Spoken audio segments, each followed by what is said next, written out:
I pledge allegiance to the flag of the United States of America and to the republic for which it stands, one nation, under God, indivisible, with liberty and justice for all.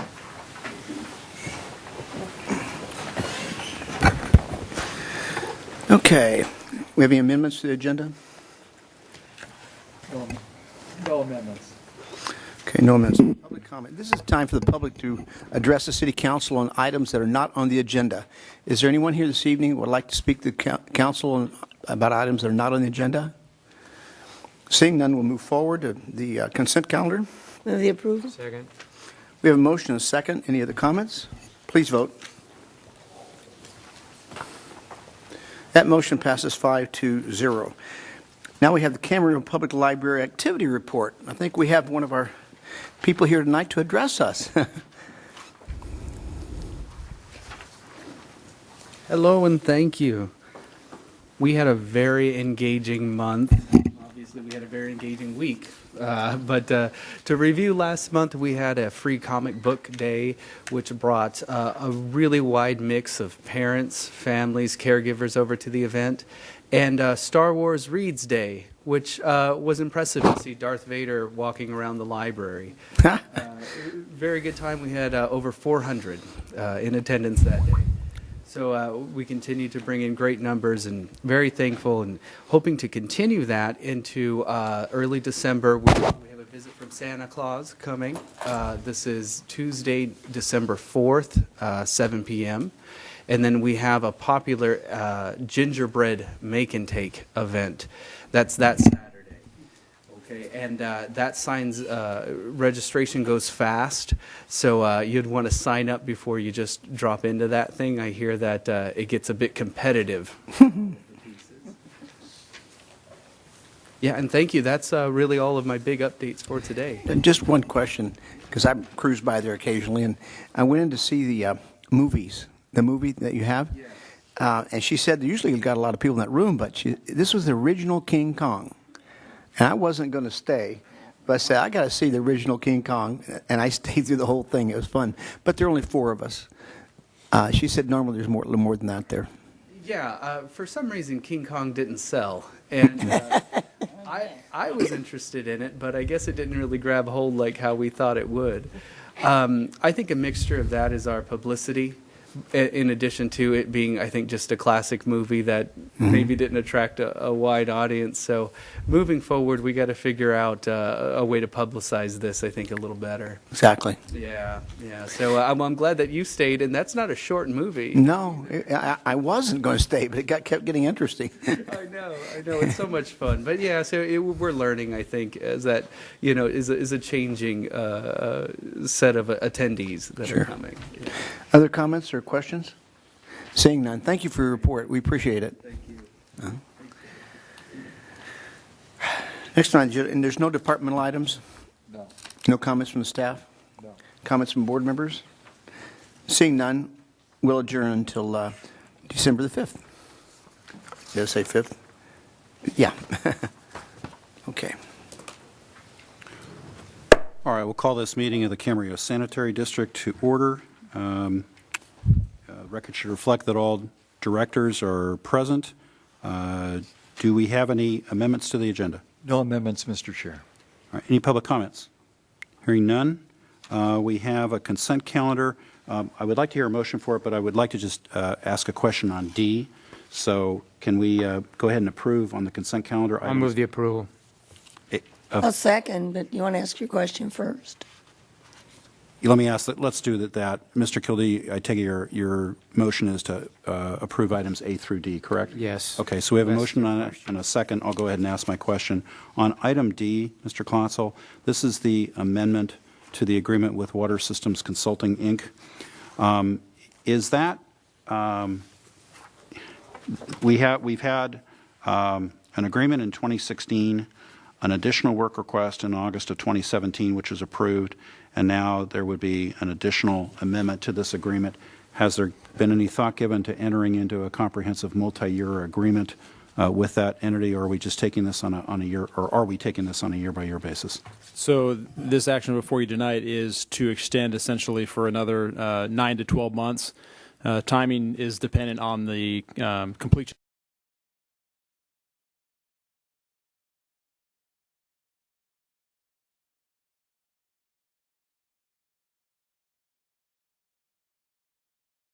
Tasks that they've presented, the hours needed in their scope of work. So exact time frame not known, but essentially another 9 to 12 months for their continued services. In that period of time, we anticipate going forward with another RFQ, RFP process to continue with a new agreement with the most qualified firm to continue these type of support services that are needed for the projects. Essentially, if I'm understanding it correctly, on an on-call multi-year basis? That's correct. Okay, all right. That answers my question. Any questions from any of the directors? All right, we have a motion and a second. Let's vote.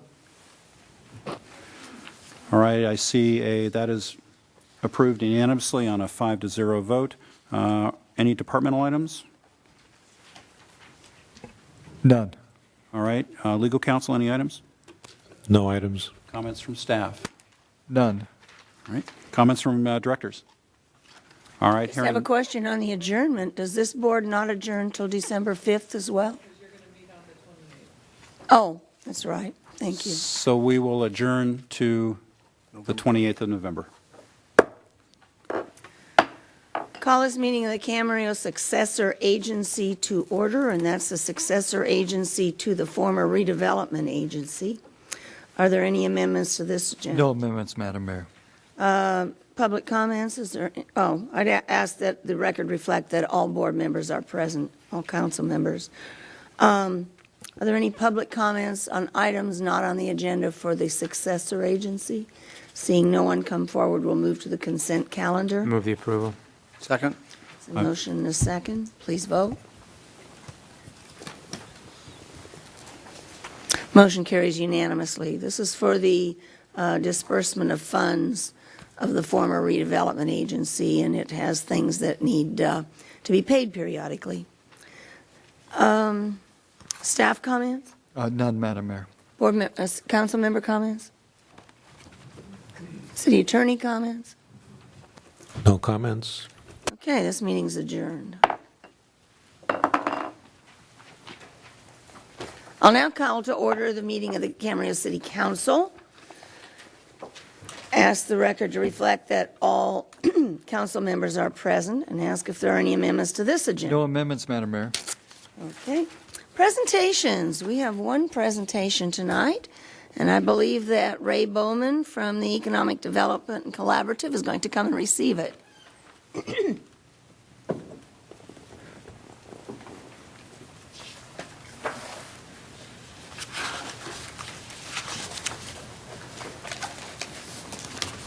Up. Okay, this is something that is called Small Business Saturday, and it's a response for small businesses after Black Friday and before Computer Monday or whatever it's called. This is something that Mr. Kildee has brought up many years. It was started by American Express, and it's spread nationwide to all credit card companies and everybody else, asking people to please remember small businesses. And so this is a proclamation of the mayor of the city of Camarillo, California, for Small Business Saturday. Whereas Camarillo celebrates our local small businesses and the contributions they make to our local economy and community, according to the United States Small Business Administration, there are currently 30.2 million small businesses in the United States. They represent 99.7% of all businesses with employees in the United States and are responsible for 65.9% of the net new jobs created from the year 2000 to 2017. And I think that's significant because most people think it's the big companies. It isn't. Whereas 89% of consumers who are aware of the Small Business Saturday said that the day encourages them to shop small business all year long. Whereas Camarillo supports our local businesses that create jobs, boost our local economy, and preserve our communities. Now therefore be it resolved that I, Charlotte Craven, Mayor of the City of Camarillo, and jointly with all of my fellow council members, hereby proclaim Saturday, November 24th, 2018 as Small Business Saturday and encourage residents to shop and dine locally at small, independently owned businesses. So thank you for coming to receive this. Thank you. And I'm going to ask you to say a few words. Okay. Well, thank you so much. It's so important to recognize our small businesses. My name's Ray Bowman. I'm the director of the Small Business Development Center, which is an SBA program hosted under the Economic Development Collaborative of Ventura County. And we provide technical assistance to small and medium-sized businesses. So we service close to 800 businesses every year with technical assistance, as well as through the EDCVC. We provide loan programs for those small businesses that can't get traditional bank financing. And so it's so important to recognize, the importance of these small businesses. They're our employers.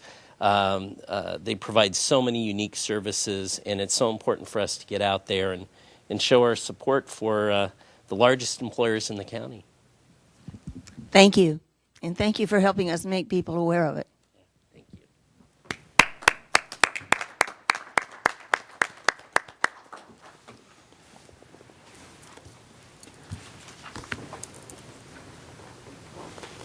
Next is the consent calendar. Is there a second? Second. So motion, yes. I had a question. Okay. Two items. It's the same question. Sorry, same question with respect to item F and item G respectively. This is the geotechnical review services and the land development plan checking services. And my question to Mr. Vaca is, these contracts are simply on-call contracts, correct? In other words, the consultant does not get paid unless they're actually doing the work? Or maybe I should direct it to Mr. Klotzel. Correct. As to both contracts? That's correct. Okay, thank you. Okay. We have a motion and a second. Please vote. Motion carries unanimously. Next, City Council, Camarillo Ranch Foundation Bylaws Amendment. Could we have the staff report, please? This is an item to review and hopefully approve the amended bylaws for the Camarillo Ranch Foundation. They were presented to us by the Camarillo Ranch Foundation Board. The amendments were reviewed by our Camarillo Ranch Committee. We offered some minor amendments back to the board to review, and in the end, the draft that is provided in the agenda report was approved by the Camarillo Ranch Board on October 2nd. There's 4 substantive changes, which I outlined in the agenda report. The first was to establish a provision for a director position, which is reserved for a family member of Adolfo and Isabella Camarillo, and also allowed for an alternate family member to, so that member can have somebody serve in their place to be able to comply with the stricter attendance criteria, which is also contained in the bylaws. The second was to make an amendment to clarify that the board has the power to appoint and remove the chief executive officer and the officers of the board, but that the chief executive officer is the one that has the power to employ the employees of the Ranch Foundation. The other provision was to tighten up the absence provision, where previously the directors were allowed to miss 6 of the most recent 12. The new provision allows them only to miss 3 of 3 regular board meetings in a fiscal year. And then the last change was to change the date of the annual report presentation to the City Council, moved it to October so that it would occur after the board closes its books for the fiscal year. Then there were some other grammatical edits as reflected in the red line, and the recommendation is to approve the bylaws as presented. Other questions? You reach. Okay. Well, Kevin, Okay? I don't care. I'll go. I just have one. It's kind of quick. The family member position, if he or she cannot make it and can designate an alternate to attend that meeting, would that alternate also have to be a descendant of the family? Or Yes. would that, okay. And that would be a designated alternate. So Right. like each meeting, they couldn't send somebody new. They would designate somebody to serve as their alternate. Oh, they would during do their- that Yes. at first blush? Yes, Yes. Okay. right. Okay. Yes. And that alternate also has the same Voting. geographic requirements where that alternate would live as any other person on the board. So we're not going to have an alternate to the alternate, though, right? We're just No. going to have one alternate, right? Okay. This one. All right. And they're covered under the same bylaws as anybody else? Okay. Yes. All right. And reporting requirements. Okay. They get the same voting privilege. Okay, Mrs. McDonald. Well, mine had to do with that same topic. Normally, when you see position created for something like this, a family member or whatever, you usually add one to it rather than taking up one of your other slots. So my question is, have we had enough people wanting to apply? Are we now cutting someone else out instead of? Actually, we're not cutting somebody else out. We've always had a family member serving on the board the whole time. That's correct. So but- if they don't come up with somebody to serve, it would go away. So if there was no member willing to serve, you couldn't only have 14 board members then? Well, we'd keep our 15 members, but if they didn't have a family member, we wouldn't reserve that for the family. Okay, so there is an out. If they don't want to participate, then you can appoint somebody. Okay. Right. But if we do have somebody that wants to serve, we want to be able to let them Gotcha. have Okay. that space. That makes sense. Does that state that in the? Because that's not what I Maybe read. not clearly enough. Many times, though, it has been advantageous to have a family member. Yes. I'm not arguing that. What I was worried about, and it's exactly what Jeffrey just said, there is an opportunity. If no one wanted to serve, you're not limiting and holding that spot vacant, I guess is what. Right, no. And I think you need to clearly say that, because that's certainly not what I read. Or it's the way I read it, which means you have that spot reserved and no one else can take it. Well, it's intended to be reserved if there is somebody from the family that is willing to serve. So I would suggest clarifying that. How would you suggest we clarify? Well, This has gone through the board, whole board Maybe on just add a this thing. sentence that if there is no family member interested in serving, the position would be filled by a. Something as simple as that, because it's exactly what you said, Jeffrey. That's what needs to be in there. Okay. Because you're not always going to be there to clarify the bylaws. Okay, any other questions, Mr. Tremblay? Do we have somebody from the Ranch Foundation here? I don't see- thought we would, but I don't see anybody. Okay, well, let me. Two of us are liaison members of the board. Then let me direct my. So that's Mr. question to my Morgan colleague. and me. Do you know offhand, this is with regard to the absences Yes. prong of the bylaws, and we're going from 6 down to 3, which makes me wonder, what has been the actual experience over the last year in terms of absences from board meetings. Do you know offhand during this year, we'll just take this year, what percentage of members have been absent from any one of the monthly meetings? Most of the members have not been absent very many times, and I think that's part of the reason why we're saying go down to 3. But the thing is, if you're missing half, which is what it currently is, unless we adopt this, and what it has been for many years, then you're missing half of the meetings, and you're not very effective. Right. So I read that the intent of this was to ratchet that down. Right. And make it more restrictive. That's right. Right. Okay, all right. So based on the most we viewed attendance before we did this, it wouldn't have bumped anybody except for the One one person. position, yeah. Except for one person? Mm-hmm. Okay, all right. That answers my questions. And there are 15 members, not including the 2 non-voting liaison committee Right, members. well, what the bylaws say is that it's anywhere between 12 to 15 members, putting aside the family director position for a second. And we it's fill anywhere it, we between fill it, 12 and 15. every time there's a vacancy, we fill it. Right. And then there's 2 non-voting, us. Right. Well, both but of we're you are not ex- counted. Right, both of you are ex officio. Right. Right, and you don't vote. Okay.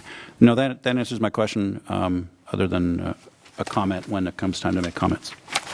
Okay. Any other questions? Okay. What are the wishes of the council? Mr. Chairman just said he wanted to make a comment, so. Yeah, did you want to You want make? to do that before a motion? Okay. I mean, I support these changes, but I do have a comment, and that is that this is a narrow agenda item. It's just on these bylaws amendments. At some point, hopefully in the near future, I do want to have a discussion, a broader discussion pertaining to the ranch and the Ranch Foundation and the city. But that's for the future. That's for the future, because this is only what's been advertised is on Correct. these That's changes not to for the tonight, bylaws. but it's for Right. the future. Okay. Is there there's a motion and a I'll second? move to approve the amended Camarillo Ranch Foundation bylaws. Second. My question is, are we going to add the clarifying sentence as, Oh, yeah, with that, with stipulation that we'll add that clarifying sentence. does the second? Oh, second goes, fine, second, fine. Would you like her to read it, or? Isn't it- If you like, I mean, I think Please read it. I haven't really made it up yet. but- Okay. Yeah. she just needs to, she needs The to clarify understand exactly would what she be, said. Yeah, if there is no family member interested in serving, then Right. that would be opened up to a Right. regular member of Okay. the public. Thank you. Please vote. Motion carries unanimously.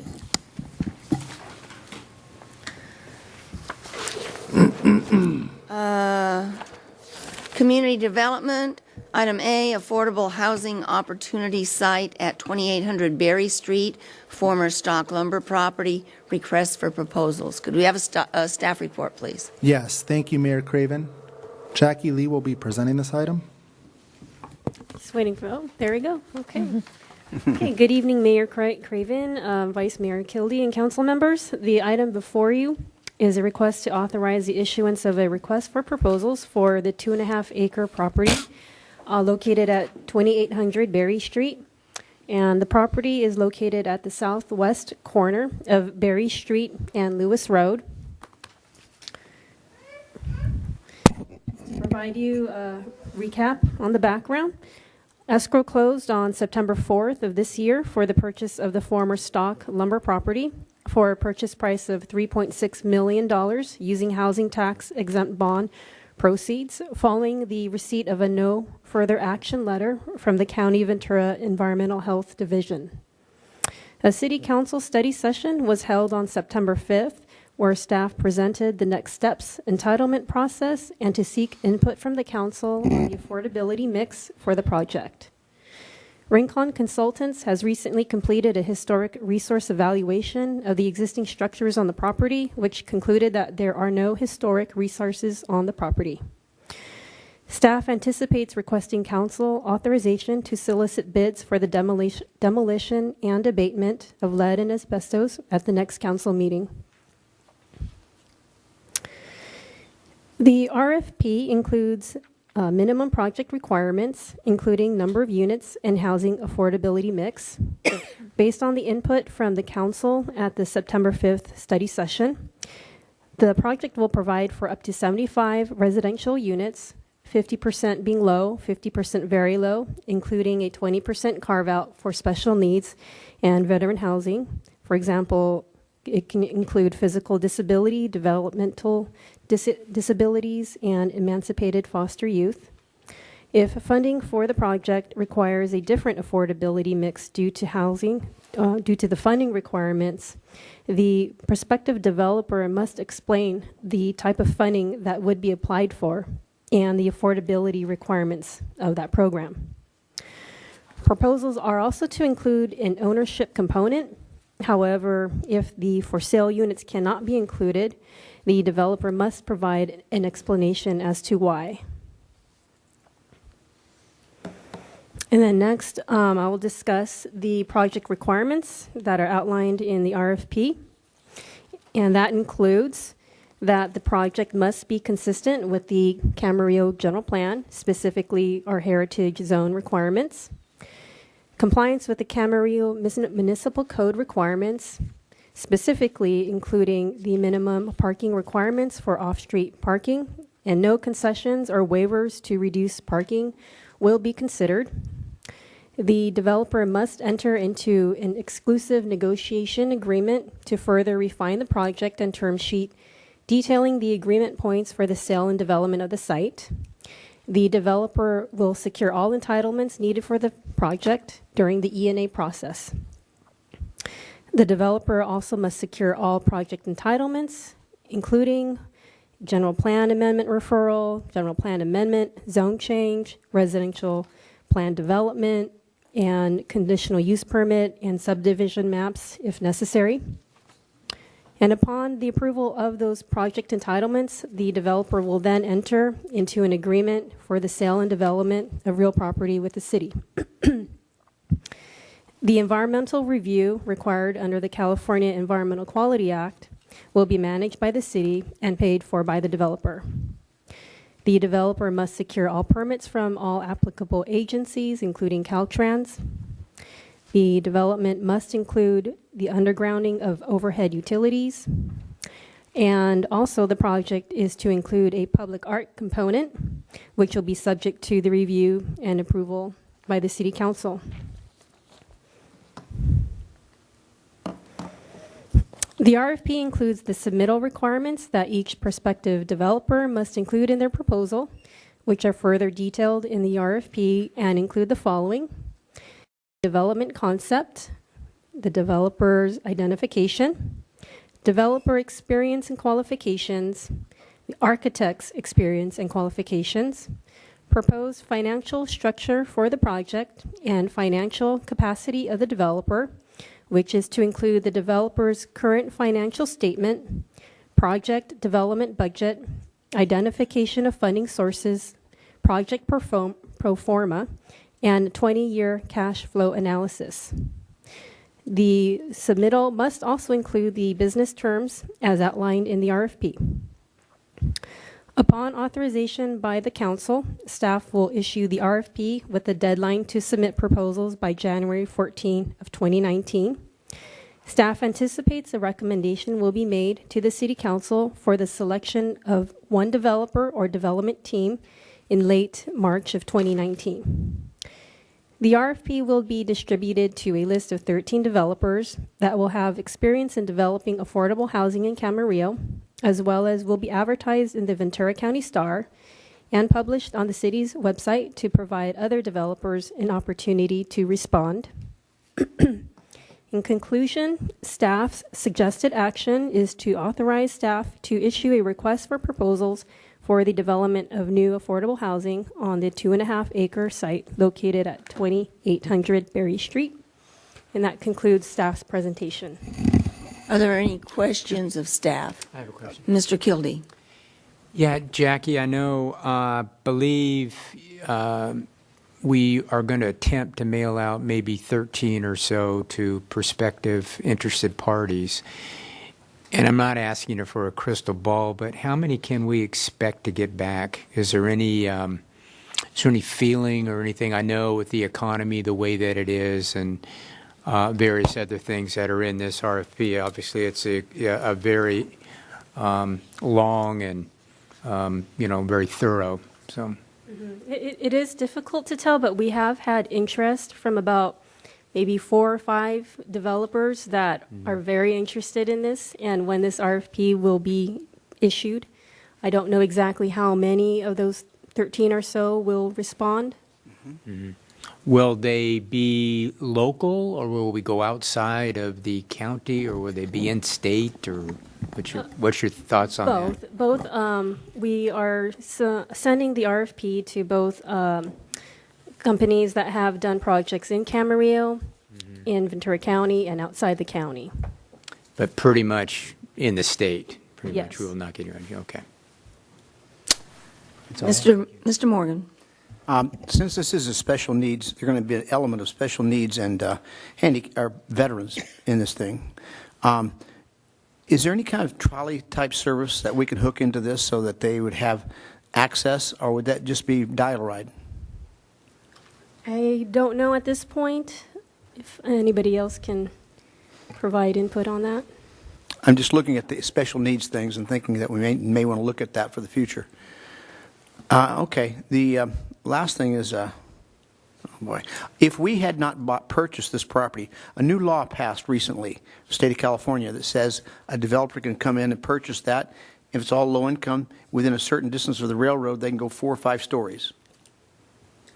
Currently, the project site is not zoned or have a general plan for residential, so that would be part of the entitlement process.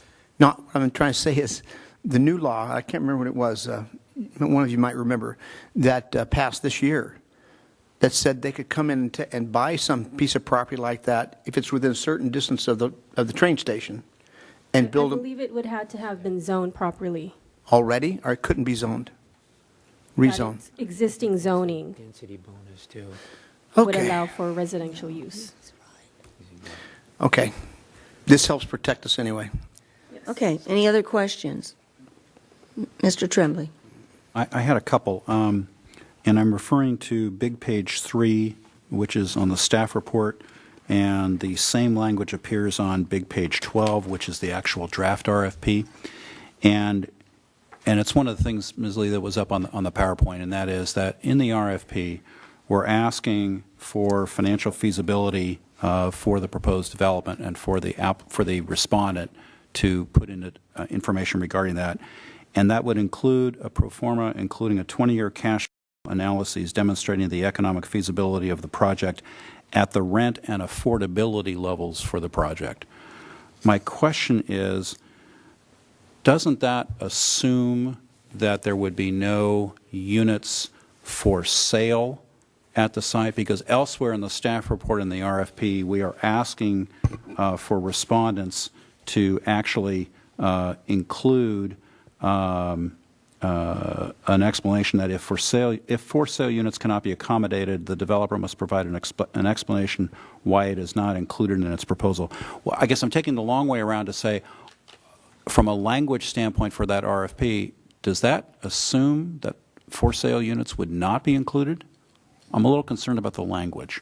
I think it's left interpretation. I think you're right. We could add the word rent, for sale, and affordability levels, but the way that it reads where it says rent and affordability levels, if it was for sale, they would have to include that in the affordability levels and what the income is. But we could add the word for sale in both spots, in the RFP in that spot. I would be inclined, I think that would be a good idea if we broaden that language just a little bit to clarify that. Just for later, tell me the section where you would do it so if we forget, I can ask.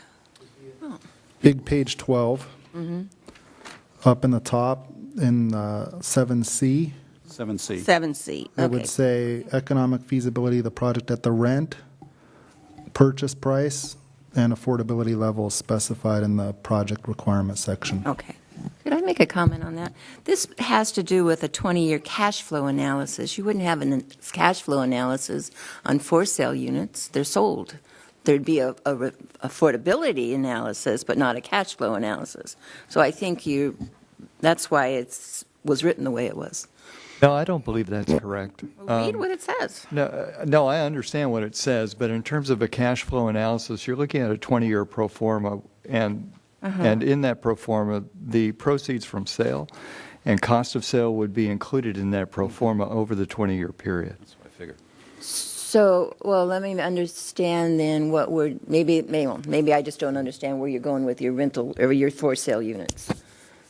I would have thought your for sale units would have been sold to an individual, as we have all our other ones, with an affordability clause in it, and they have the right. The cash flow wouldn't go back to this developer when they sold their home, only in the beginning.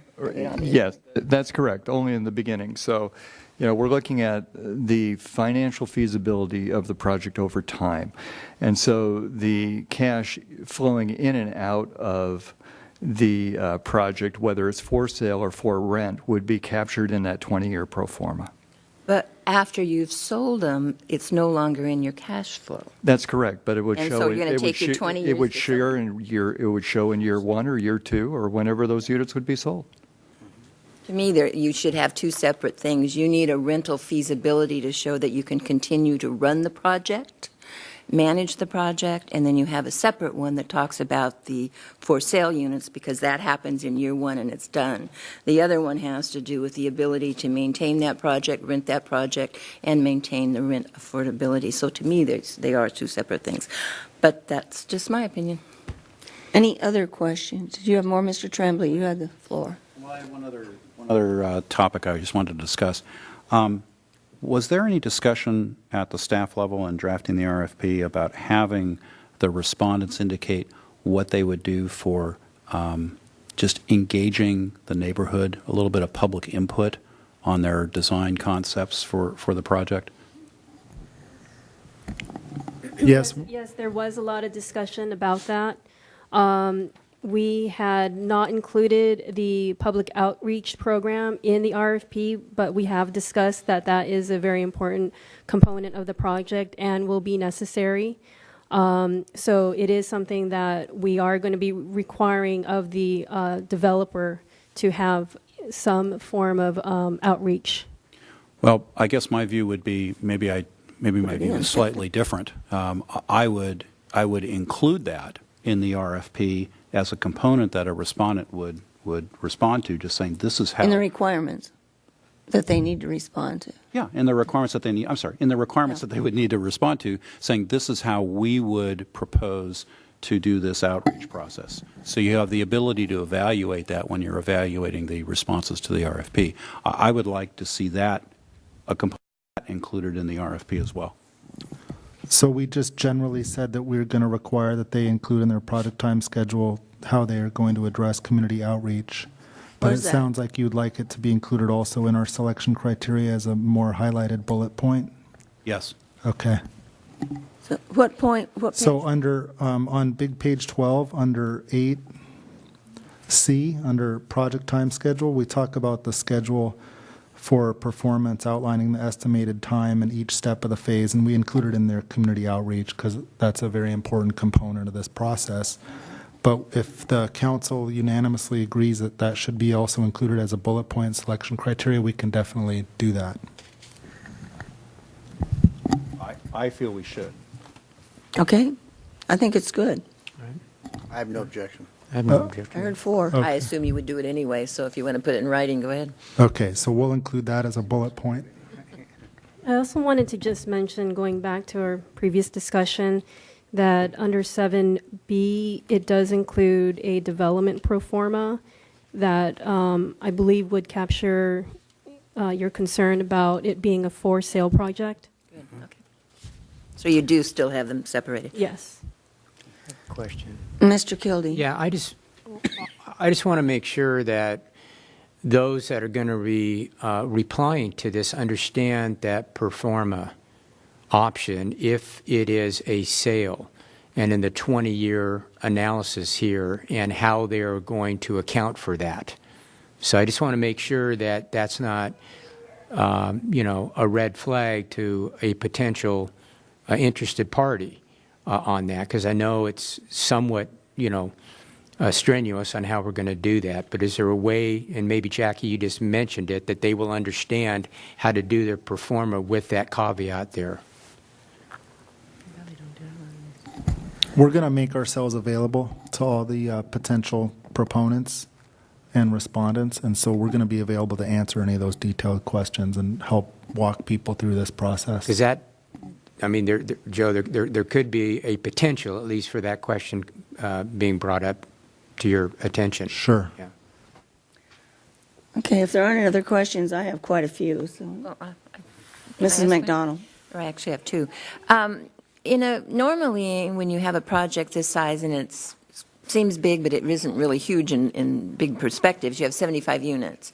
Would it be rare to see where you have a mix of for sale and rental in this type of project? Wouldn't that be Our experience with affordable housing developers is that it is rare typically to see a mix, and that's due most typically to the funding sources that are available for financing these types of 100% affordable projects.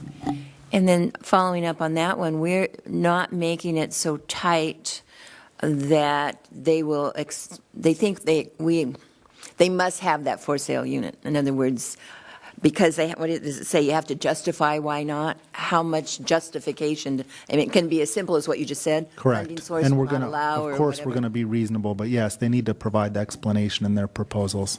But it won't take chapters and No, it shouldn't. studies or anything else, just a simple explanation. And one other thing while I have the floor, so we don't forget, you mentioned about not allowing for, on the parking, no concessions or waivers to reduce parking. I really hope, and it goes back a little bit more to the neighborhood, that maybe you look at having more parking than the minimum, because this will be a high, well, I guess it depends on the final mix, but parking in that neighborhood just doesn't exist on the street. And there's really no other parking close by. We've built several of them close up to an industrial area where they go over and they park on the streets in the industrial area. You don't have that. You go across the street, you're at the railroad tracks, and then you hit the station parking. And if there's not enough parking on site, you're going to end up with people using that. And you're going to have people crossing there where they shouldn't be crossing. So I really hope that you really focus on parking so it doesn't adversely affect the neighborhood. Yeah, and especially the restaurant. And the restaurant. Right across the street. You want to Yeah, make and sure there's an they open don't come in and park in the restaurant's parking place. So I think you have a parking issue there that I hope is really highlighted in focus of when you're reviewing it. Okay. Okay, I'm going to start at the beginning, because it does say there is the option of some for sale units. I don't ever see where it says the rest have to be rental. So I'm looking back to another project that we sent off to a committee to talk about rental housing, and it came back, it was all for sale. So I want to make sure it's understood every place, even though it says low, very low, and whatever, that it's understood by everybody who's going to be making a proposal or come back with a response, that they understand we want rental housing. And if it's possible, they can have some for sale. I don't think that would work in this particular situation, but where do you get that idea? Maybe I missed it, but I looked and looked and I didn't see it. May not be that specific. So again, if the council in whole recommends that we tighten up the language, in the sentence on page 7, it says proposals are to include an ownership component. We could say along with the rental units, specifying the details. So if everyone agrees to that, or if the majority agrees to that, we can definitely add that language. Because that's what we definitely have been talking about. Exactly. Sure. So the way it reads now, it says proposals are to include an ownership component, comma, and I would add along with a rental component, comma, specifying the details of the type and affordability of those units. And then everything else, I think, could stay the same. However, if for sale units cannot be accommodated, the developer must provide an explanation why it's not included and must be justified in the pro forma. Okay, I think that would be better. The next thing I have, and I'm concerned about the affordability here. We're going to be having them underground, which is a very, very, very expensive thing. And I'm not objecting to that because we're trying to underground throughout the city. Well, I don't think we've necessarily specified that they must provide underground parking. Underground utilities, Oh, excuse me. sorry, I'm sorry. I was It's thinking still of a very, parking. very expensive proposal from That's true. everything I've ever been told. And it is spelled out here in at least 2 places that they have to underground. That is correct, yes. And then, if I remember right, this is the very first place where we've thrown in a public art component, which is not really a benefit to the people who are living there. It's for the people who are driving by on Lewis Road. So I'm looking at ways that we are pumping up the cost of this. I'm not sure about the public art. I'm not sure. And it's like, this is a requirement. There's no explanation as to why they wouldn't. In the redevelopment district, the city actually helped a lot with the undergrounding. I'm trying to find a way to make it so this will happen, and so that everybody doesn't look at it and say, well, I really can't afford it here. So what is the answer on this? So with our initial deal points, for lack of a better term, we want to include everything in the proposal that we would anticipate from a regular market rate developer. We also understand that we may be using some potentially affordable housing money to assist with this project as a partner for creation of affordable units, and that's to be discussed in more detail and negotiated. In regards to the public art component, it is in the heritage zone. Public art is a component that's outlined in our general plan, and it's also along a scenic corridor through the city. And so that's to be determined. It could be part of the architecture, maybe a mosaic built into the facade that's facing Lewis. But we think it's important and of value to have that as a contribution to the development, since we're also investing in this project as the city. Okay. I think, Joe, can I make a comment? Just, I don't Sure. The affordability obviously is extremely important, and from my point of view, we want to make sure that we get the biggest bang for our buck here. And if maybe to let it known that, the art with that, we don't want it to be so elaborate that it adds an inordinate amount of cost. Sure, I think that's reasonable. We need to keep in mind that we're just starting this process, and if all the proposals come back and say that, they can't do this or that, that's to be determined and analyzed as part of the proposals. And if something comes up as a red flag, we'll definitely bring that to the council's attention. Down at the bottom of page 9, this is another question. Under number 2, developer identification, and B, proposals must include the following information: narrative that details whether your firm develops and manages affordable housing complexes and mixed-use projects with restaurant, retail uses. Now, why do they have to have that? Because this, my understanding is this is not going out as a mixed use.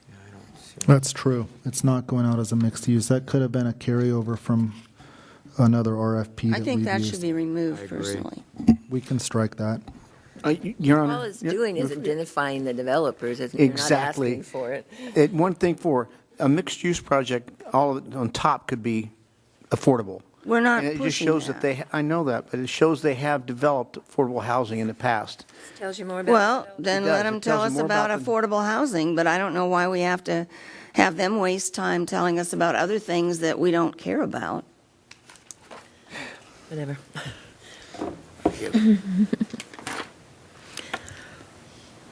Yeah, I agree with that. Under my next question is the next page, 10, under 3, developer experience and qualifications. Provide a list and description of 3 previously completed projects similar to that proposed. So if they're proposing something that is very rare with the rental and Ownership. for sale unit, I don't know that we're going to have anything like that. We may not, and that's part of the process. Okay.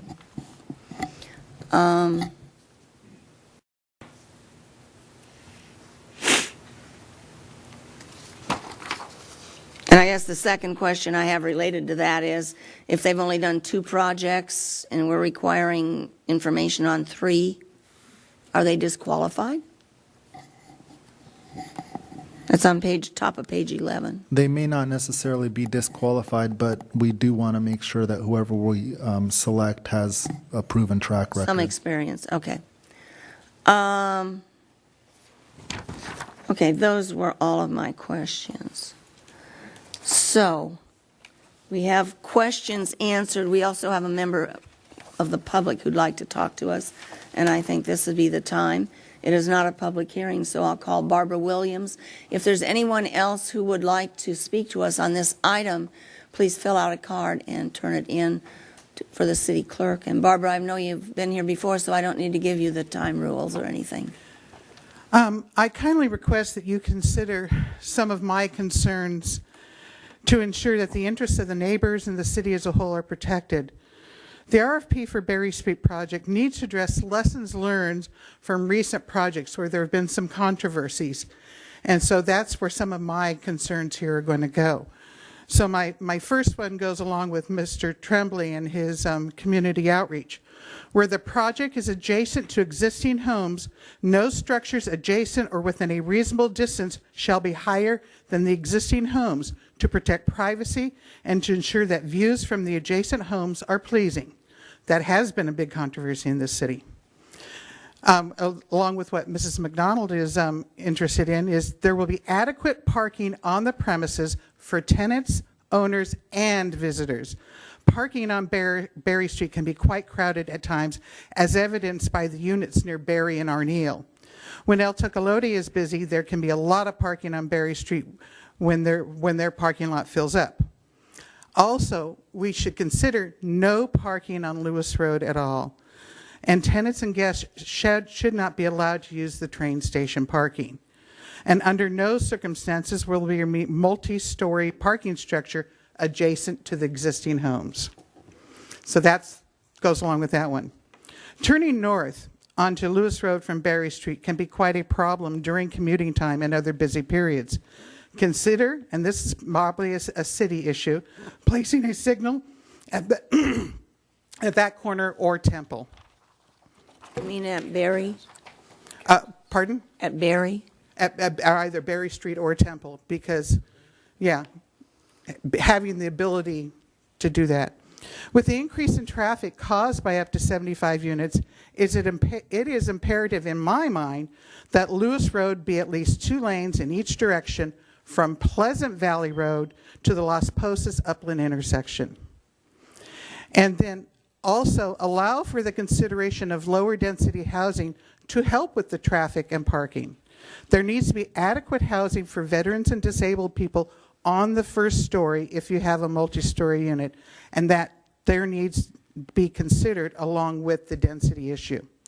We have a number of apartments where people have a difficult time getting to the upper levels if there are no elevators.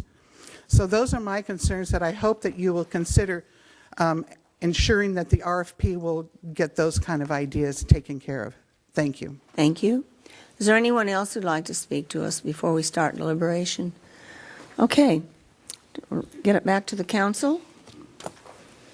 Can I just make a couple Mrs. of comments? McDonald. They're not so much on the whole project, but when we go back to the public art piece, I think sometimes there's a misconception that public art means a statue or some bronze, and what do we have, the bronze eagles and stuff. Public art can be as simple as having a planted area with benches and is done in a creative way. I mean, it takes on all sorts of different and appropriate functions. Correct. Just saying we want something, sometimes to look nice and not just be, plain. Can I follow up with that too? Sometimes they do it on the wall, a design on the wall itself. They're built into those. If you look at, yeah. And my other comment, just in with talking about parking and turnouts, it's going to be a very bad intersection to turn in and out of, just as Temple can be sometimes.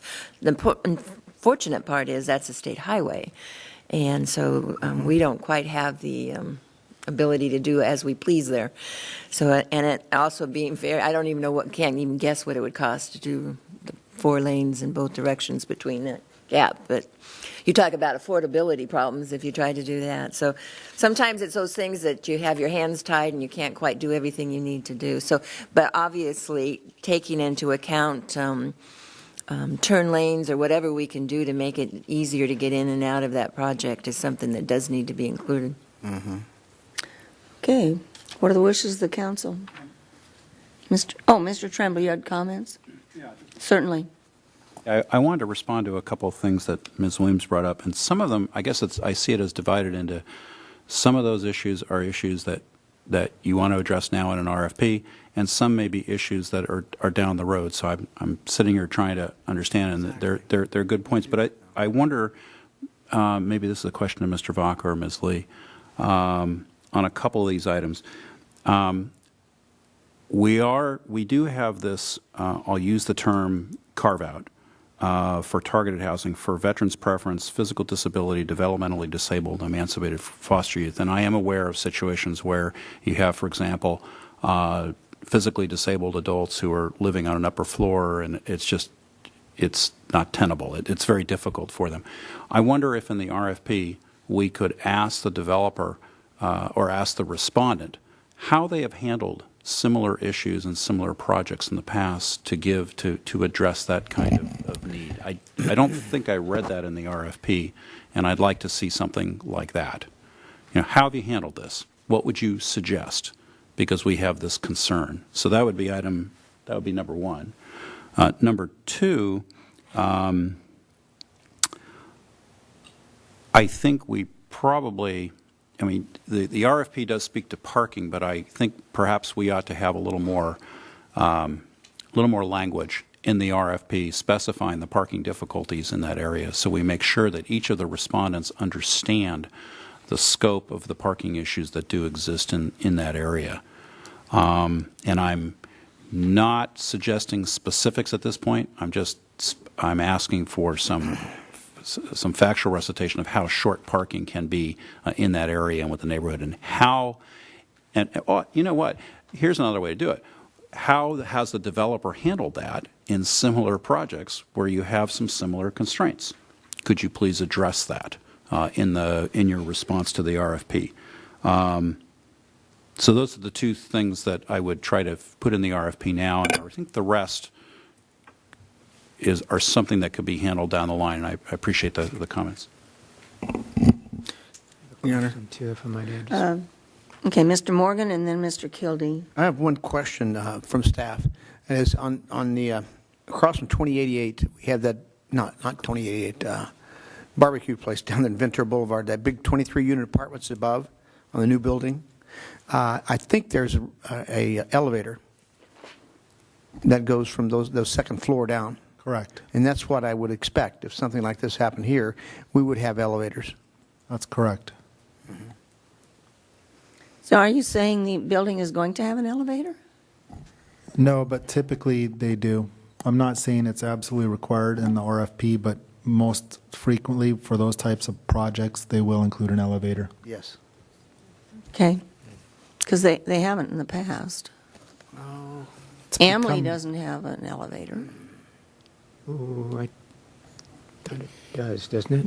I've sure gotten complaints about them not having elevators. Well, there's some they newer don't. ones that do have But we do, no, Amley doesn't, but the they new, do? the new affordable housing project for the seniors in Springville does have elevators. They do. And that one isn't designated as being for the disabled, and Correct. it was just low It's just, income. correct, and it's age This one is restricted. specifically. They have elevators. Well, they have disabled, because I thought under federal law they had to have some disabled. They can, but, yeah. Okay. Well, anyway, we have elevators coming, I have a feeling. Okay. Well, that'll be good. That's all I didn't read anything about elevators in here. And That's next step. Not tonight. okay. Did you have some? Mr. Kildee? Yeah, just simply, Joe, the parking on Lewis, perhaps, I don't like to assume anything, but perhaps we put something that it is a state highway, and they do understand that with that constraints. Yeah, there is no parking on Lewis now. Nope. Legally. Correct. That's If you go correct. down there, there's lots of parking on Lewis You get a ticket if you do. when the restaurant's open. That's that little carve-out thing. Okay. So what are the wishes of the council? Your Honor, I'll authorize the staff to issue a request for proposal for the development of new affordable units on the 2.52-acre site with the necessary additions that have been discussed. Those being about something about parking, add for sale at the top of 7C language, page 7C. No, section 7C. And we were going to add the word rental in a couple of places. And maybe I missed something else that we were going to. Madam Mayor. Yes. And we were going to add a bullet on public outreach. Yes, Right, we were going to add something on, I think, under 8C. yes. With regard to the outreach. We had some wording changes, I think, in this. For example, on housing affordability section that I think Ms. McDonald brought up. And we also had that additional language that I asked for on how the respondents have handled those types of issues where you have physically disabled folks. How are they going to, if they're on the second floor, how has the developer handled those issues in the past to make sure that there's adequate mobility for those folks. And you did say adequate parking on premises, right? And kind of beefing that up. I said that. Discussion. Okay, thank you. And then we're going to add that there are rental, not just there has to be a for sale section, but we're going to talk about rental as well. Okay, so is that, those are the clarifying. Is there a second with all I of? second it with the Okay, clarifying. there's a motion and a second. Did we get what everybody thought was going to be added? Okay, all in favor? Motion carries unanimously. We have 3 items on a study session, and we have some items on a closed session. I don't know what we're going to do when or how fast we're going to be in the study session, but I will ask the city attorney to please tell us under what circumstances we would go into closed session if we get that far. Yes, we have a conference with legal counsel, anticipated litigation, significant exposure to litigation pursuant to Government Code Section 54956.9D2. Number of cases is 2. We also have a conference with real property negotiator. The authority is Government Code Section 54956.8. The property is the former fire station on Ventura Boulevard. The agency negotiators are listed in the agenda. The negotiating parties include St. Mary Magdalene School under negotiation, price, and terms of payment. Okay, and we have a study session on other post-employment benefits, sidewalk vending, and taxi regulations. It's now 6 o'clock, so we will recess to the study session, perhaps to a closed session if we have time, and be back at 7:30 for our regular evening session.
Call this meeting of the Camarillo City Council back to order.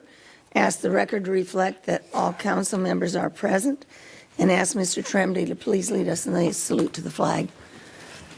Would you please place your hand over your heart? Recite after me. I pledge allegiance to the flag of the United States of America and to the republic for which it stands, one nation, under God, indivisible, with liberty and justice for all.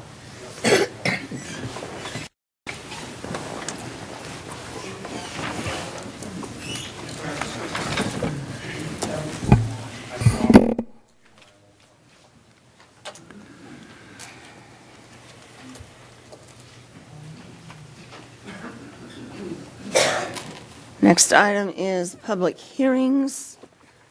Public comments? Oh, public comments, I'm sorry. I was busy trying to read a note to myself, and I skipped over that. Next is public comments. I have 2 cards. If there's anybody who would like to speak to us on an item that is not on the agenda, please fill out a blue card and turn it in to the city clerk. If you'd like to speak to an item that is on the agenda, then note that at the bottom of the blue card, and we will call you at the appropriate time. But this is for items not on the agenda. I have 2 cards. First card will be from Barbara Williams. First comment will be from Barbara Williams. On Thursday, November 8th, all of Camarillo Springs was issued a mandatory evacuation about 2:50 p.m. due to the hill fire that started about 2:04 p.m. I loaded my go bags and some personal items of value in my car and proceeded to find my cats and place them in carriers. Multiple times, police went through the neighborhood and on their loudspeakers pointed out that the fire was coming and we needed to get out immediately. I left about 3:10, and once I got onto Ador, still within the gated community, I ran into a line of people waiting to get out the gate. Took me about 20 minutes just to get to the gate at Camarillo Springs Road. I was directed by a police officer to go on the freeway since Ridgeview was backed up nearly to Camarillo Springs Road. The southbound off-ramp at Camarillo Springs Road was closed, and I entered northbound US 101. As I entered the freeway, I noticed there were cars coming down the Caneo grade on the southbound side. Yes, going northbound on the southbound lanes, and which were then taken off the freeway at Pleasant Valley, the first off-ramp available to them. By 3:45, I was on Camino Ruiz by the freeway near the Camarillo sign. By this time, flames were coming over the ridge above Itamo Street, the last street in Camarillo Springs. In less than 2 hours, the fire had gone from Hill Canyon to above our community. So why am I bringing this up?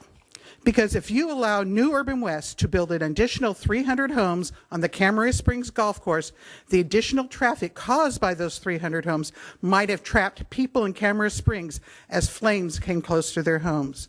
The only thing that saved us was the low amount of vegetation because of the 2013 Springs fire. That won't be the case 10 years from now. The additional homes might have made it difficult for the larger fire vehicles and the personnel to get in with our narrow streets because we couldn't get out yet. The development of the Camarillo Springs Golf Course is a disaster waiting to happen, and it needs to be stopped now while they have no leverage to force the city to approve. When the city wanted to halt development a few years ago because of water concerns due to the drought, the developers were allowed to continue building because of the threat of lawsuits. Floodplain issues, traffic, and now safety issues all indicate development of the Camarillo Springs Golf Course should be denied. When New Urban West returns or at the valuation meeting in January, I hope you will rescind your approval since the Camarillo Springs community cannot support the homes or development of a floodplain and the wildlife habitat. That wildlife habitat is now much smaller because of the fires. Please stand up to Mr. Richards and say no. He bought a golf course and it needs to remain a golf course, or an open space, or parkland. I want to thank the city and the first responders for again saving the Camarillo Springs community. They are the best. Thank you. Matthew Lorimer.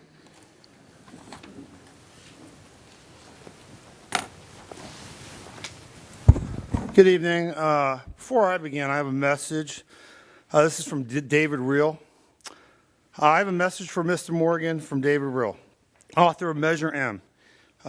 He couldn't be here tonight because he had family obligations. He wants to thank Mr. Morgan for stealing his Measure M signs that had saved Mr. Reel the time prior to the election. Also, he says he feels that next time you, Mr. Morgan, would like to steal the signs, please wait till after the election. So that comes from David Reel. I'd like to say a couple words. You know, I've been back, I was a long-time resident in this community. And, the ethics, the conduct, the behavior of the city council and what went on was really unacceptable. Jan had literature. It wasn't marked. Kevin had signs. And then Mr. Morgan. But before that, let me just say a couple words before that. I came back. I was referred to as a hick from Texas by you, Mr. Morgan. Then you basically showed up at the farmer's market and you said I should be locked up because of my signs. Then you went on social media, Mr. Morgan. By the way, I was at Chevron when you went in and talked to Maria, the manager, And you've been there several times looking for her because you said you were the city, somehow the city code enforcement, and you wanted the signs removed. So they threw them away based on you. Then it happened at Vallejo down there, where I confronted the owner, and he said that he was paid $50 by you. Then over here at Vallejo, sir, at Vallejo down here, they said you were in and you were dressed like a transient, and you said, hey, the sign's got to go. Then we talk about 7-Eleven, we can talk about Pizza Hut. Here's the thing. You're a disgraced office, sir. Everything that you've been doing is unacceptable. And you know, I asked the city attorney for investigation. You know what I got? No phone call. I had to go into Jeffrey. I said, like a phone call. I asked the city attorney, I want to have an investigation. I can't talk about it. I have nothing to say. You know something? You're a city councilman. This is the worst behavior I have seen from any city council in all the years. No city council treats people like this. I don't like being walking back from the audience and him calling me a nasty, vulgar comment, and nobody responded, and it's online. You know something? I can't believe the behavior this year of this city council. No wonder why 2 of you are leaving. I got to tell you, I don't like it. I don't like being treated this way. I don't think we need new rules and new regulations. And I hope the new people coming on board will say no council members allowed to go to any place and say they're code enforcement, police officer, or whatever term you want to use. You do not go to a home and business and do that. I asked for investigation, and maybe one of you want to explain to the people in the audience at home why you wouldn't conduct that investigation. I'm all open. Bring it on. Let's talk to the businesses that happen. Unacceptable. Is there anybody else who'd like to speak to us on an item that is not on the agenda? I'd like to respond. I'd like to Give you respond. 3 minutes, the same as he had. Yes. Number one, This is, what please start the clock. what this gentleman is saying, he doesn't even live in this city. He's here. I don't whine. Don't talk. You had your say. $50? Let's go and talk to the gentleman who owns Valero. He already told you. He said, no, Mike never did that to me. He's the one that, don't talk. You lied when you said that. And I've never stolen a sign in any election ever. And if you want to try to find some proof that, you just tell me. What you've been saying around this community is negativism that's hurting our community. Because what the things you're saying, the chair, you took a picture of me moving. The man who owns the place said, you put that chair in front of my sign. All I did was move it over. Now, there's things that you're doing that were just very, very, very bad for this community. And you don't even live here. And I don't know why you're here. But all the stuff that you're doing, trying to set up things where you could do those kind of filming. And Valero can testify. If you want me to bring him in here, I'll tell you. And he no money. He and I were talking about him rebuilding that gas station. We were there. He asked me to come over. Then we saw your signs and said, no, I didn't want any signs up here. I said, that's your property. I was leaving when he was bringing the signs down, and you happened to be there and took the picture saying I was part of it. I wasn't. Anyway, there's many things like this throughout the community. There's signs from the other community. Teasdale sign, running for office in Thousand Oaks, where you live. And another one called Click or something from Thousand Oaks, for city councilmen. And they appeared here and were placed in front of our signs. Now you wonder where they came from. Why did they come over to Camarillo? There's a lot of question marks that you bring to this community. And saying things like, I stole signs, never in my life have I stole signs. Never. I can't say it about you. Remember the film I got of you stealing mine? You won't remember that, will you? But I got that film. I got a copy of it if you want to look at it. And then when I told you if I see another one, I'm going to turn it in, no signs disappeared. It was great. But anyway, I'm not going to say any more. I'm just tired of this. Next speaker is Terry Bray.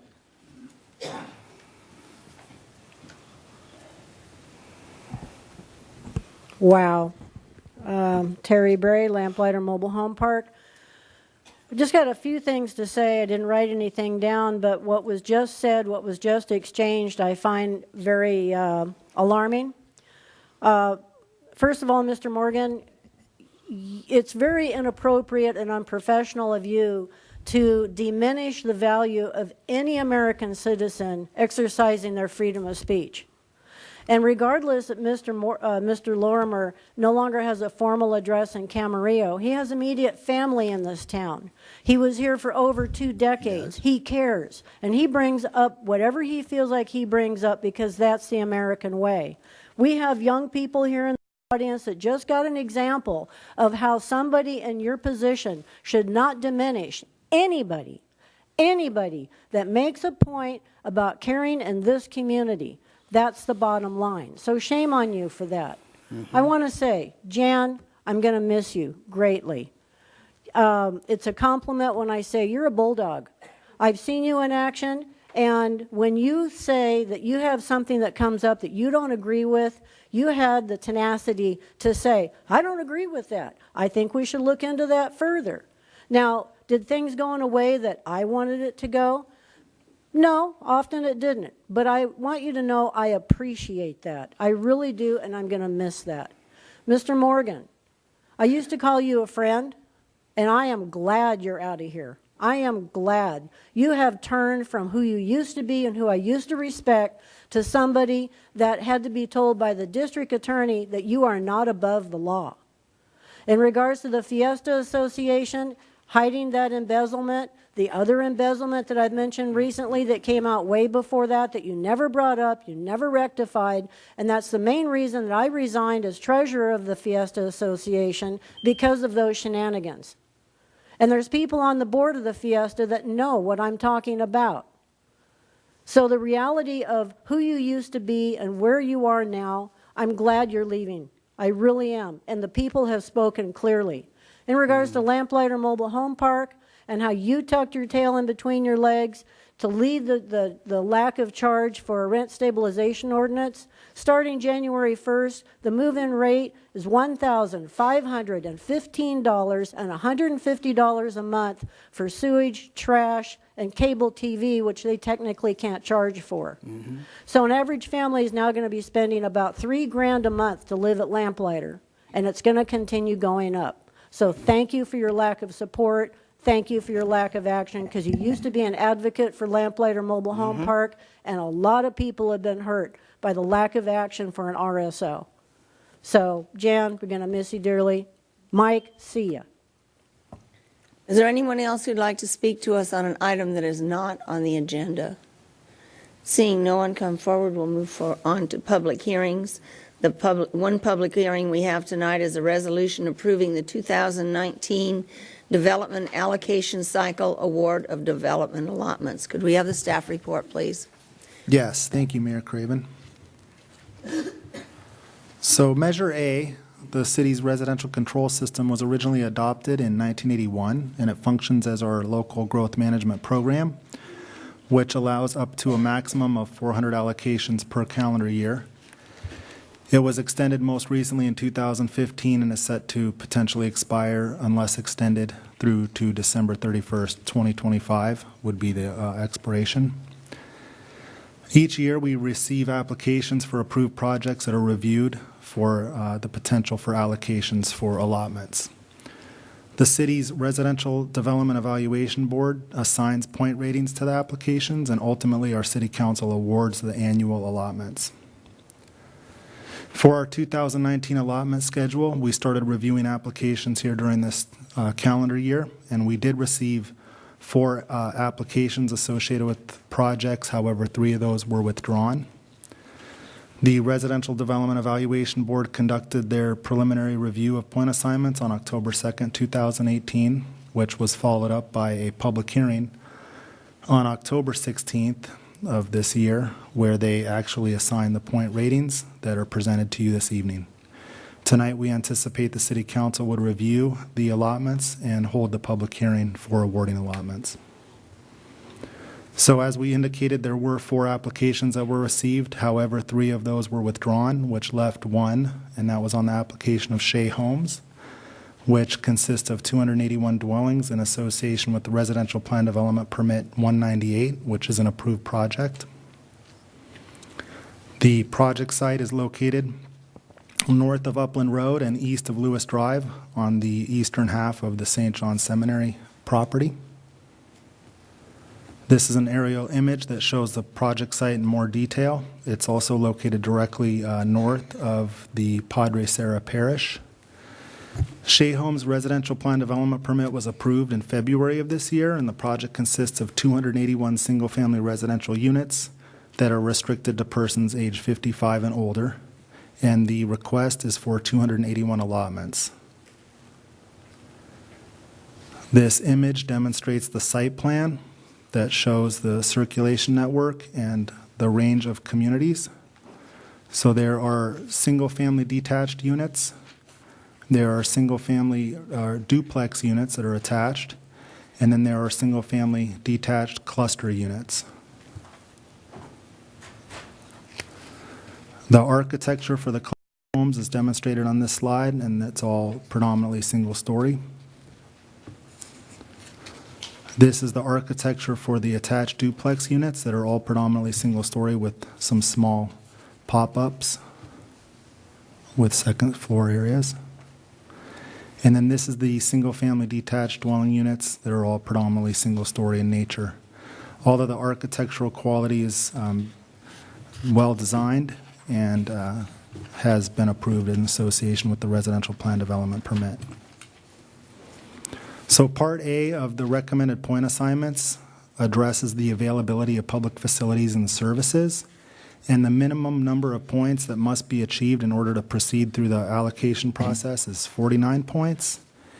The total point ratings for Part A for the Shea Homes application is 65 points out of a possible 80, which meets the minimum threshold and is satisfactory. Then the Part B point assignments addresses the quality of design and the contribution of public welfare and amenity. And the minimum point rating would have to be a satisfactory rating of 70. And for the Shea application, their recommended points are 74, which meets that criteria. And through the review process for these development allotments, we did not receive any modifications for the allotment request.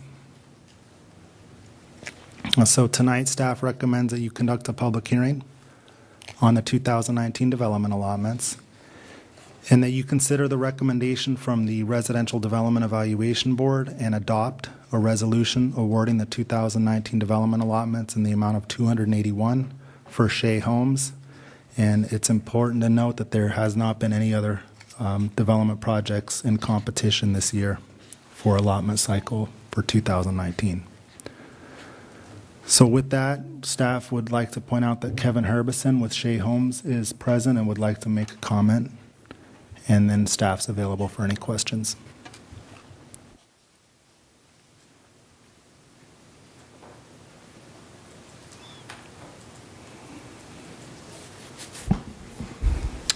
Good evening, Mayor Craven and council members. First off, I'd like to thank the Residential Development Evaluation Board for their thorough and rigorous review of our development allotment application. I think they did a very good job of evaluating all the criteria. And secondly, I just wanted to make myself available for any questions you may have at this time. Are there any questions? We haven't, yeah. Good. Are there any questions of staff? I'm asking first. Did you have a question of staff? I don't know if it's a staff or... Oh, yeah. Okay. Can you hear me okay? Yeah. My sense in the community is that there is a, let's just say, a demand for single story. Will there be some single story in this project? Yes, to answer your question, the project's predominantly single story. We do have some second story space available. We don't have any pure two-story homes. So the second story space available on some of the home types would be for a guest bedroom or a media, something of that nature.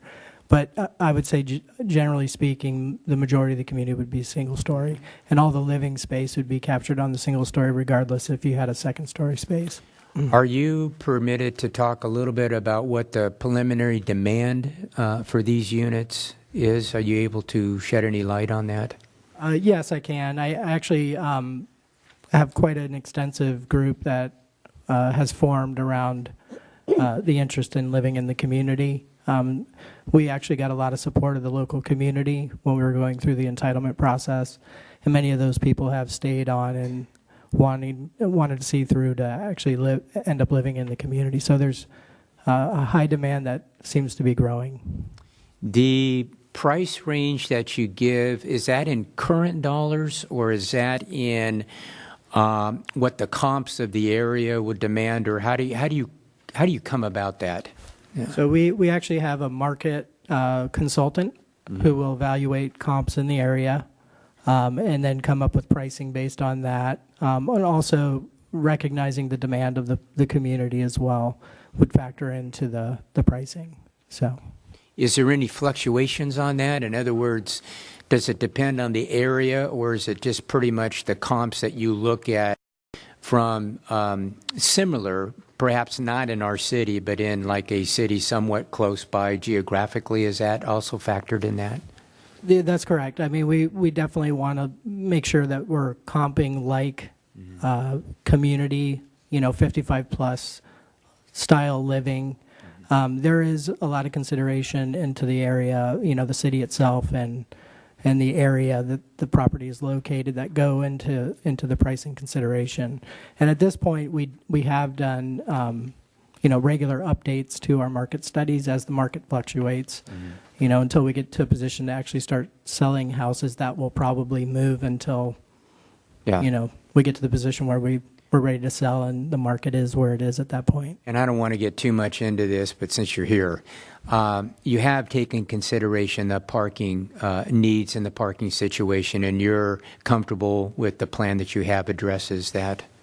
Yes, we are. We have ample on-street parking and then 2 parking garage per unit. The single-family homes have parking in the driveways. We've also tried to find opportunities in the cluster homes to extend driveways to allow for driveway parking. And then we also have dedicated guest parking spaces in the duplex areas. And those are the tighter areas in the community. But we exceed parking requirements for the type of community that we're offering. Thank you. Other questions? We have people who want to speak during the public hearing. This is just for questions. Well, sometimes when he answers the questions, they answer those questions. No, I understand that. May I? Ask him I think Mr. Morgan had a question. Under Measure A we passed years ago, I thought there was a limit on what one developer could get in 1 year of 200? There is, if there's competition. So that's the word. I didn't know. I can't remember. It's a long time since we did it. Correct. And in this instance, there is no competition this year, so we can award above 260. Okay. That's my question. Thanks. Jan, excuse me, Mrs. McDonald. You'll have to excuse if we're asking you more questions than we might otherwise, and it's because there's such excitement about your project, and so many people ask about it all the time. You are in grading. Do you have any timeline for people to let them know now that if you get your allotments, when you might expect to start seeing sticks in the air and finish the project? Yes, we are in grading. We also conducted demolition of the undergraduate campus that should be wrapping up towards the end of the year, beginning of next year. We'll start utility construction starting in the first quarter of next year. So right now we're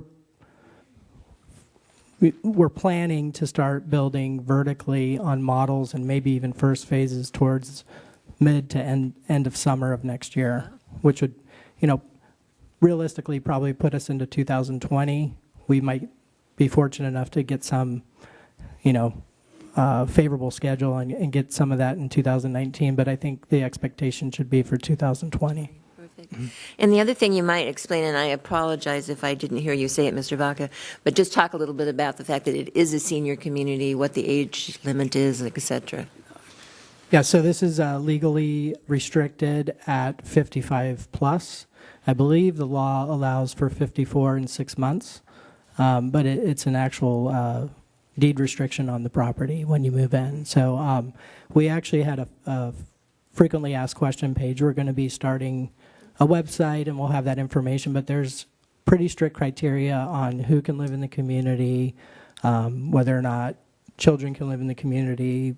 Generally speaking, the answer is no, unless they're 100% cared for by the the parents with a disability or something along those natures. So we'll have a very extensive FAQ to answer a lot of those questions. But to answer your question, it's going to be 55 plus, legally age restricted. And mostly single story, which will please a lot of people. Correct. Thank you. Mr. Tremblay. This is actually a question for Mr. Vaca, so take a break, Mr. Herman. And it's not so much pointed on Shay, but I'm just curious, with regard to the point ratings and how it's done, this is more of a generic question overall. So, for example, on big page 10, it gives the ratings for the application, and there are a whole series of components which are rated. So let's say, for example, you're looking at the architectural design quality of buildings. The points that were possible were 10. The points that were awarded were 7. No disrespect to Shay. I'm just trying to figure out, is there some published set of criteria on how the board goes through and establishes these gradations of points? Yes, there is. And so, unfortunately, Can you describe that, please? I can read those categories to you. We'll use that as an example. So, Part B, number 1, architectural design, quality of buildings. For 10 points, it would say that the project's building architecture represents excellent design and exemplifies several general plan community design policies and design guidelines, and its attention to detail in terms of size, height, scale, massing, building materials, architectural details, color, and relationship to adjoining neighboring development, and the project meets all city standards. The next category would be 7, and it's a possible point rating of 7, and it indicates project's building architecture represents good design and exemplifies general plan community design policies and design guidelines, and its attention to detail in terms of size, height, scale, massing, building materials, architectural details, color, and relationship to adjoining neighboring development, and the project meets all city standards. And then the lowest point value would be 3, and that category is described as the project is compatible in relation to the general plan and meets general design requirements. So all these values are weighted, and then they're assigned the points, and that's what's reviewed preliminarily by the Residential Development Evaluation Board, and then it's adopted and recommended by the board and presented to the City Council. Right, so it's fair to say there's a pretty rigorous set of criteria relative to the gradation on points. Yes, absolutely. One brief follow-up question. Does the board attempt to operate by consensus during the course of discussion on this, or are they each individually coming up with values which are then averaged out? Staff originally puts together the preliminary point assignments, and then we present that to the board to try to establish consensus. And would you say one more question, would you say in most cases the board tends to get there by consensus? Yes. Okay, thank you. Okay, any other questions? Okay, thank you. Thank you. We will open the public hearing. I have 2 cards right now. Excuse me. The winds are getting to me. I apologize for my voice. I have 2 cards. Well, I have 1 card. If there's anybody else who'd like to speak to us on this item, please fill out a blue card and hand it to the city clerk. Barbara Williams. I'm trying to set the record.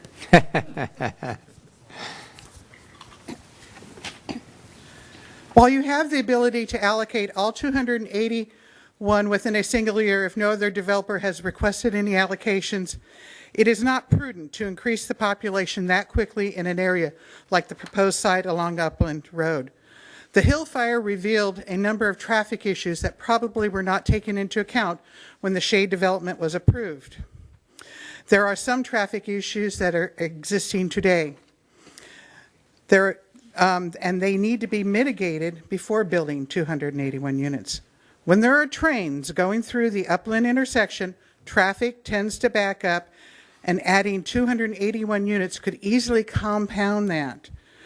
People have a tendency to use Las Posas Upland to bypass on US 101, which has steadily increased in recent years at all hours of the day. And that's both directions, from Springville or from Santa Rosa Road or from the Moore Park Road area off of Santa Rosa Road. During the recent Hill fire, US 101 was closed for an extended period of time from Santa Rosa Road, Pleasant Valley Road to Wendy Drive. During that period, traffic built up on Lewis Somas Road to 118 and on Santa Rosa Road until it was closed due to the fire. They were almost on Somas Road, they were almost to the Las Posas Upland Road intersection. As such, there was quite a bit of traffic on Upland Road from people bypassing the traffic. If people are evacuated, then it is going to be hard for a large number of seniors to be leaving via Upland Road, just like I talked to you about what happened to us in Camarillo Springs. I lived in that area until 2013 and never saw the kind of traffic on Upland Road like I saw last Friday night. For consideration, it might also be a good idea to ensure that there is an exit north of the development to Somas Road. I hereby request that you amend the allocation for Shea Homes for next year to be somewhat less than 281 and then to partition it out over at least a 3-year period. For safety reasons, I hope you will consider my request because Upland Road cannot afford the traffic right now. Is there anyone else who'd like to speak to us on this item? Seeing no one come forward, I'll close the public hearing and turn it over to the City Council. I have a question of Mr. Kildee. Yeah, could you kind of talk a little bit about what the capacity on Upland Road is, A, and then B, maybe with, and I just bring this up because the representative from Shea is here, but an evacuation plan would be if something were to happen similar there. Now, I know we've got some other development up there as well, too. So would that, how would we work that with the Upland Road situation? I know there'd be a traffic light there as well. So although sometimes these fires seem to be going so fast now, I know it's a somewhat of a new game changer, but those are maybe a couple of questions, maybe if anybody has an opportunity to shed any light on. So specifically as far as the capacity of Upland Road, it's a 4-lane arterial. And from anecdotally, I don't have the current traffic counts in front of me, but anecdotally it functions as that arterial road with sufficient capacity to handle the traffic that it's designed for. And the environmental CEQA process for this project analyzed traffic impacts, and none were identified on Upland Road for the capacity of the main line. As you mentioned, there was a determination of the need for a traffic signal at the entrance, which will be incorporated into the project. As far as evacuation routes, all of that is so dependent on the situation at hand. So to speak specifically to how that would be handled now without knowing what the situation is, yes, there was increased traffic as a result of the fires.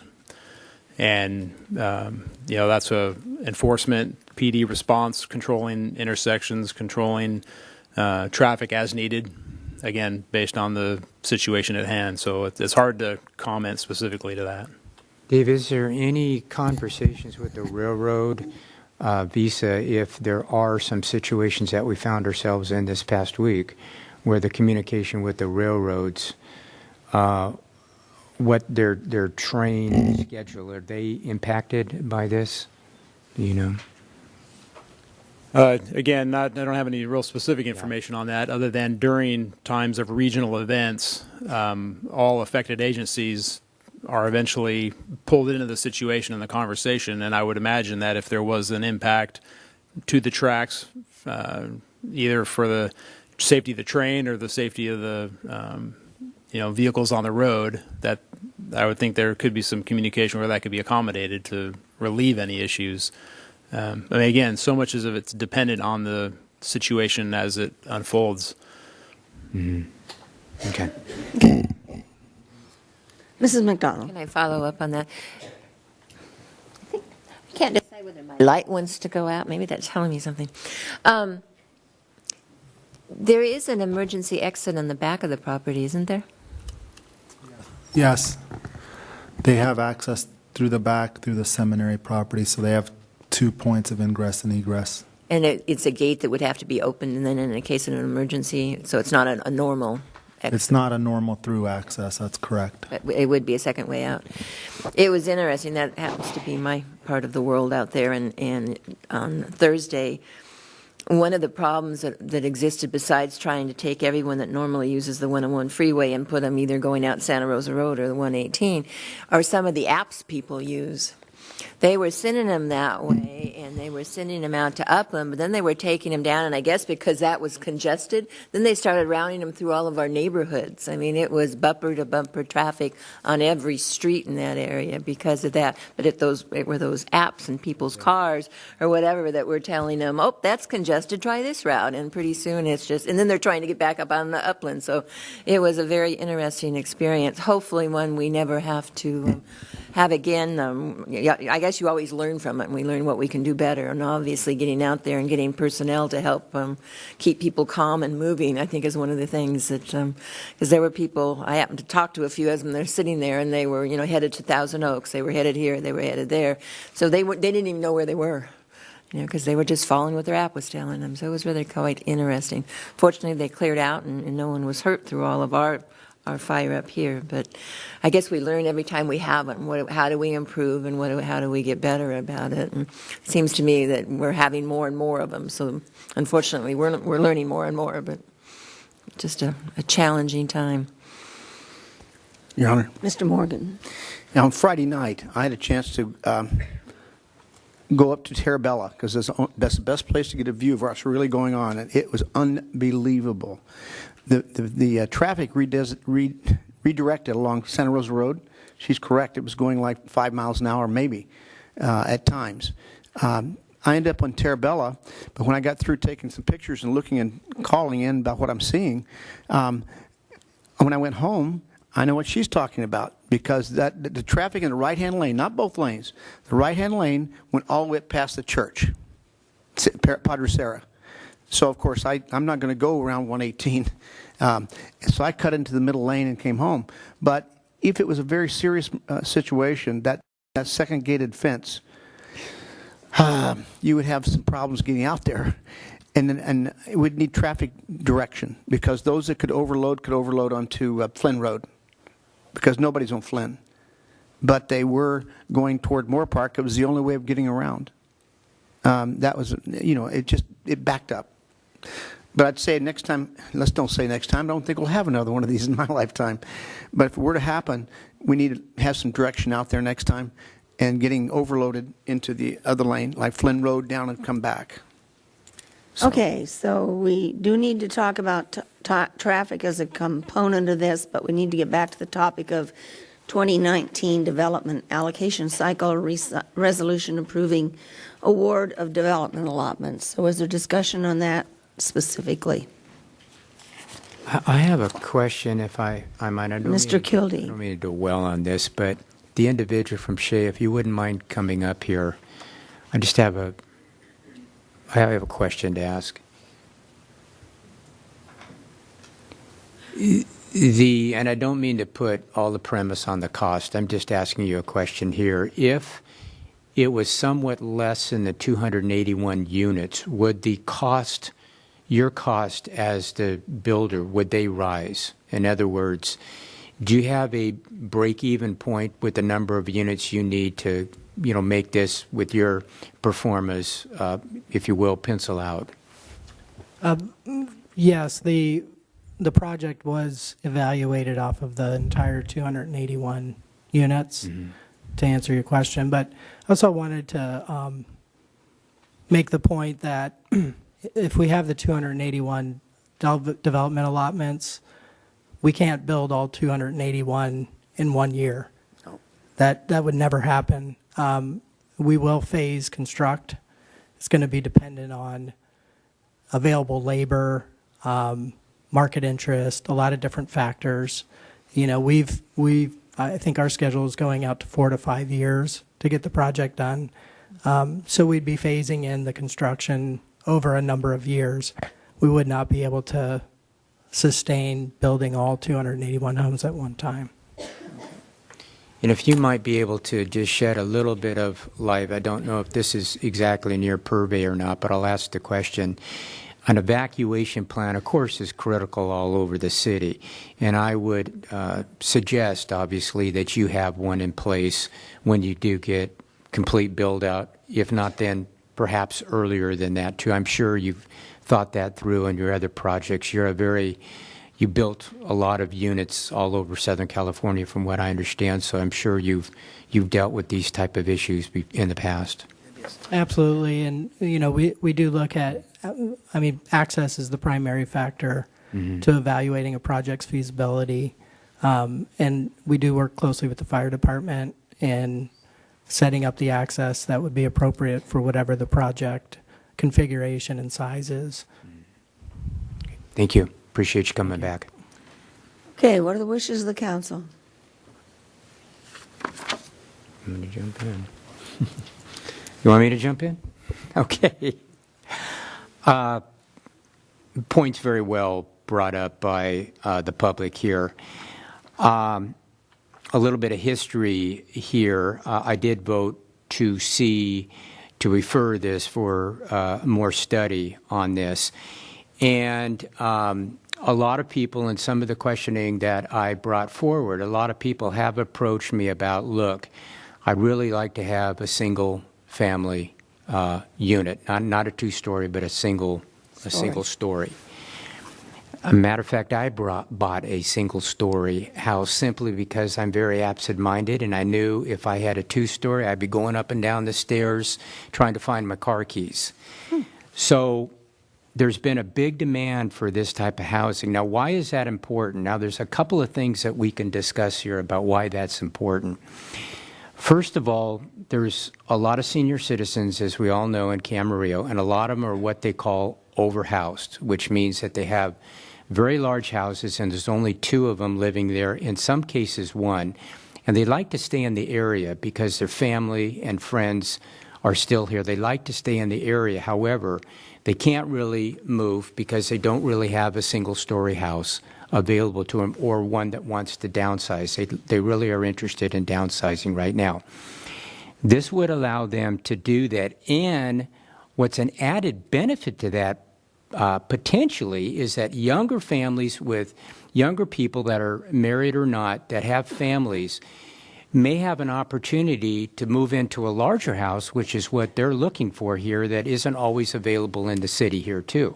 So that's twofold. We get an opportunity for a senior citizen to downsize into a house that's more of their liking, and hopefully their family can move in that are looking for a larger house, which is good for the city, good for the schools, good for the parks. There's a lot of benefits to that too. So I think if you look at the planning and the demand for this, I think it shows that there's a lot of demand for a lot of our own residents here for this units that potentially we have here. I've looked into the background of the applicant here. They're very credible. They built, it's been brought up as well, they built houses all over the state of California here. And the 281 dwellings, when I first saw this, I thought, look, that is, I had to really ask some questions about that. But remember, it is going to be phased in here. And I am convinced, and I will certainly follow this through, that there will be evacuation plans put into effect as soon as we can get that, because I think that's critical here. So to make a short story long or a long story shorter, I think there's a number of benefits for this project here that I've already gone through. And with the fact that these are going to be phased here, I can support going forward with this. So is that a motion? Well, I don't know if anybody else wants to talk. I was asking you for your wishes, so. I can't. Does anybody? Well, nobody else wants. I certainly can. I'll make a comment if you. You would like to make a comment? Sure. I'm the one that you usually see voting no on these because of the specific projects. And so it might surprise some to see me vote yes tonight. But the reason is for many of the reasons that Mr. Kildee said, that this is a project that had a lot of public support all the way through the process. And there is a need for senior housing, one-story homes. If you can correct me if I'm wrong, Mr. Vaca, but of all those homes in Springville, homes of this type. There are no one-story homes. Is that pretty correct? Yes, correct. So I think it tells us of all those houses that were built, there is a need for some single-story homes for our seniors. And so for that reason, and that reason alone, and besides, I assume it will be a good project, knowing the developer is a very quality company that builds great projects. So for that reason, I could support approving this. All right. Is there a motion? I'd like to confirm the point ratings as recommended by the Residential Development Evaluation Board and adopt a resolution awarding the 2019 development allocations determined by the City Council as submitted. Is there a second? Second. There's a second. Are there further comments? Your Honor, this to me is it's kind of like an Upper End Leisure Village. It's going to be a beautiful project when they finish. We've seen the drawings and seen what they're doing. And now that with the improvements they've made and all the homes, I think there's a waiting list now, as I recall. Is that correct? There's a waiting list for the homes because everyone wants them so badly. Seniors in our city that want to get into smaller homes or one stories, like you said. And so I think it's an asset to the city, and it'll open up other homes for our local residents too. There's a motion and a second. Please vote. Motion carries unanimously.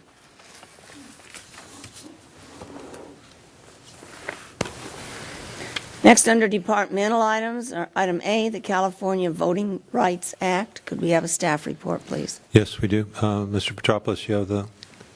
Thank you. So on August 29th of this year, the city received a letter from an attorney named Kevin Shankman. He makes reference to the California Voting Rights Act. Can we have the next slide, please? And in his letter, he asks that the city, he claims that the voting within Camarillo is racially polarized, which is resulting in minority vote dilution, and therefore Camarillo's at-large elections violated the California Voting Rights Act of 2001. He concludes in his letter urging the city to change its at-large system of electing city council members. Next slide. The California Voting Rights Act is found in the Elections Code, and I'm going to spend some time now going through the various sections of the Elections Code because I think it's important for the public to understand what that code requires. The entire Elections Code sections that comprise the California Voting Rights Act is Attachment 2 to the agenda report, and Attachment 1 to the agenda report is the letter from Mr. Shankman. So we're going to start now with Elections Code section 14027, and as you can see, it provides that an at-large method of election may not be imposed or applied in any manner that impairs, 1, the ability of a protected class to elect candidates of its choice, or 2, its ability to influence the outcome of an election as a result of dilution or the abridgment of the rights of voters who are members of a protected class as defined pursuant to Section 1406. Next slide, please. This is Section 14028. This is a section, among others, that talks about when there is a violation of Section 14027. And what it says is that there is a violation of 14027. It's established if it is shown that what is called racially polarized voting occurs in elections for members of the governing body of the political subdivision or in elections incorporating other electoral choices by voters of the political subdivision. So if I was to translate that, what this specifically is referring to would be Camarillo voters. So you would look at the voters of Camarillo in regards to their votes for the Camarillo City Council, but you would also consider how Camarillo voters vote in elections incorporating other electoral choices. For example, school districts or park district, could be the Pleasant Valley School District, the Oxnard Union High School District, and others. It could also include state elections, including propositions. So it's not just limited to an analysis of the voting patterns with regards to election of council members. The second part of 14028 tells us that elections conducted prior to the filing of an action pursuant to Section 14027 and this section are more probative to establish the existence of racially polarized voting than elections conducted after the filing of an action, the action being a lawsuit that could potentially be filed against the city challenging the city's at-large system. Next slide, please. So this is Elections Code Section 14028B, and what this tells us is that the occurrence of a racially polarized voting shall be determined from examining results of elections in which, number one, at least one candidate is a member of a protected class, or elections involving ballot measures, or other electoral choices that affect the rights and privileges of members of a protected class. Remember, I commented just a few minutes ago that we're not just looking at elections for council, we're looking at other elections as well and other electoral choices. To give you an example, Proposition 58 a few years ago involved bilingual education. That is one that could be referred to as involving the rights and privileges of members of a protected class. By the way, I would point out that Camarillo voters overwhelmingly approved Proposition 58 in Camarillo. Next slide.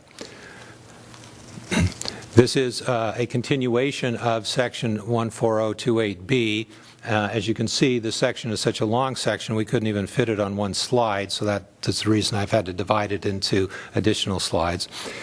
What we learned from this section is that one circumstance that may be considered in determining a violation of Section 14027 and this section is the extent to which, one, candidates who are members of a protected class, and two, who are preferred by voters of a protected class, as determined by an analysis of voter behavior, have been elected to the governing body of a political subdivision that is the subject of the action based on Section 14027 and this section.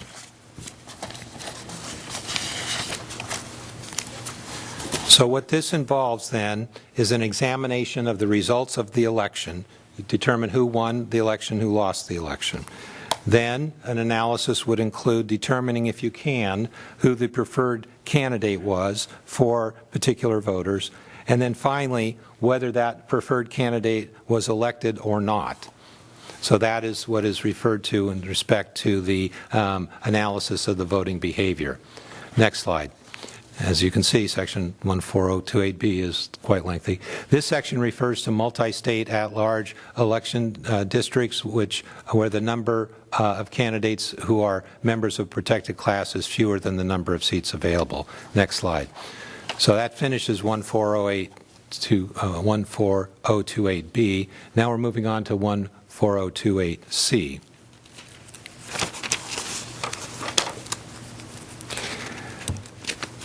In this section, it references that members of a protected class, the fact that there are members of a protected class are not geographically or concentrated may not preclude a finding of racially polarized voting or a violation of Section 14027 and this section, but that may be a factor in determining an appropriate remedy. So that has to do with an analysis of the concentration of the voters. Then Section D, I was able to fit two actually on one slide here. D is of Section 14028 states that proof of an intent on the part of the voters or the elected officials to discriminate against a protected class is not required. And when it says not required, that means not required to prove a violation of Section 14027. Next slide. This is Section 14028. I realize it's a lengthy section, but it's an important one because it lists the various factors that may be considered. And they are, number one, whether or not there's been a history of discrimination. Two, whether or not there's been a use of electoral devices or other voting practices or procedures that may enhance the dilutive effects of at-large elections. 3, whether or not there's been a denial of access to those processes determining which groups of candidates will receive financial or other support in a given election. 4, whether there has been the extent to which members of a protected class bear the effects of past discrimination in areas such as education, employment, and health, which hinder their ability to participate effectively in the political process. And 5, the use of overt or subtle racial appeals in political campaigns. So those are factors that may be considered, and as you can see from the last line of this slide, these are probative, meaning that it's relevant evidence, but they are not necessary factors to establish a violation of Section 14027 and this section. So this evidence is relevant in connection with an action that might be filed to claim that there's been a violation of the Voting Rights Act. The last section I'm going to cite is Section 14026, Section E. This one defines racially polarized voting. What it says is that racially polarized voting means voting in which there is a difference as defined in case law regarding enforcement of the Federal Voting Rights Act of 1965, of which there are many cases that have been decided with regards to the Federal Voting Rights Act, in the choice of candidates or electoral choices that are preferred by voters in a protected class, and in the choice of candidates and electoral choices that are preferred by voters in the rest of the electorate. So that's how you do that comparison. So the methodologies for estimating group voting behavior, as approved in applicable federal cases to enforce the Federal Voting Rights Act to establish racially polarized voting, may be used for purposes of this section to prove that elections are characterized by racially polarized voting. So I'm finished now with my discussion of what the Elections Code says. I think it's pretty clear from having listened to my analysis of these sections and recitation of what they require, is that this is a detailed process, one that involves a lot of analysis and a lot of review of the facts. It is not just a matter of reading the law. It is a matter of researching the facts, applying the facts to the law, and then determining whether or not there may be a violation of the Voting Rights Act based upon that analysis. So, what has the city been doing in the months of September and October since receiving Mr. Schenkman's letter? I can tell you that there's been substantial efforts. We have committed a significant amount of time to doing a detailed demographic analysis. We have explored the voting patterns over a variety of elections involving Camarillo voters. That includes both city council, local elections, school districts and others, state offices, state propositions. We are awaiting updated demographic estimates, which we expect to receive in early December. We have a significant portfolio of analysis. We're also going to be reviewing the results of the November 6, 2018 election. Now, one of the points that I think is very significant here is that we received this letter from Mr. Schenkman in the end of August, and there would be insufficient time for us to have changed from average voting to district voting given the timing of his letter. So the consequence of that is that by taking our time to do the analysis with the appropriate amount of time needed to do that did not impact in any way the November 2018 election. What it could impact is the November 2020 election. Now, having said that, the recommended action is going to be in terms of our next steps. Let's go to next steps first. So what do we plan to do on a going forward basis? That we intend to continue to review the facts and the applicable law in regard to the California Voting Rights Act and its application. And as I said, that review is going to include a review of the November 2018 election and the census data that we expect to get in early December next. Our recommendation is that based on the need for that additional review, we're recommending that the city adopt a motion to direct the city attorney to provide a report to the council on January 9th of 2019 regarding the results of his research of the facts and applicable law on the California Voting Rights Act as applied to the city of Camarillo and the options of the city. Every city is different. I think we may have read in the newspaper about what certain cities are doing or not doing with respect to the California Voting Rights Act. I think the point that's important to consider in all this is that every city is unique. Camarillo is not the same as Moorpark Park. It's not the same as Thousand Oaks. It's not the same as Ventura or Oxnard or any other city. Camarillo is Camarillo, and that's the city that we need to analyze in terms of its application to the California Voting Rights Act.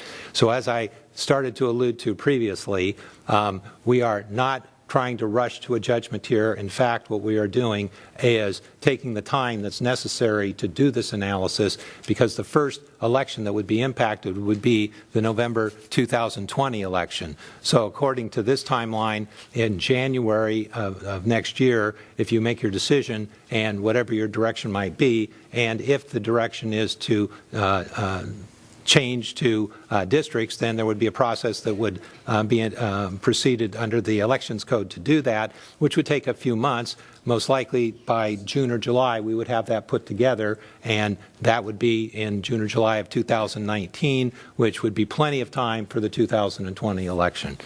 So that is the report that I have. If there are questions, I can answer them. I believe I'm seeing some cards from the public that are being presented, so public participation. Council members have questions of the city attorney. Any questions? Not this time. Okay. First card I have, just to make sure everybody understands our rules for public comments, each person has 3 minutes. You get to see a clock up here. I see the same clock back there. It will count down. When it gets to 1 minute left, there will be a yellow light come on and a tone will ring. You then have 1 minute to finish. When the red light comes on and it counts down to 0, we ask you to be finished so we can go on to the next speaker. Matthew Lorimer.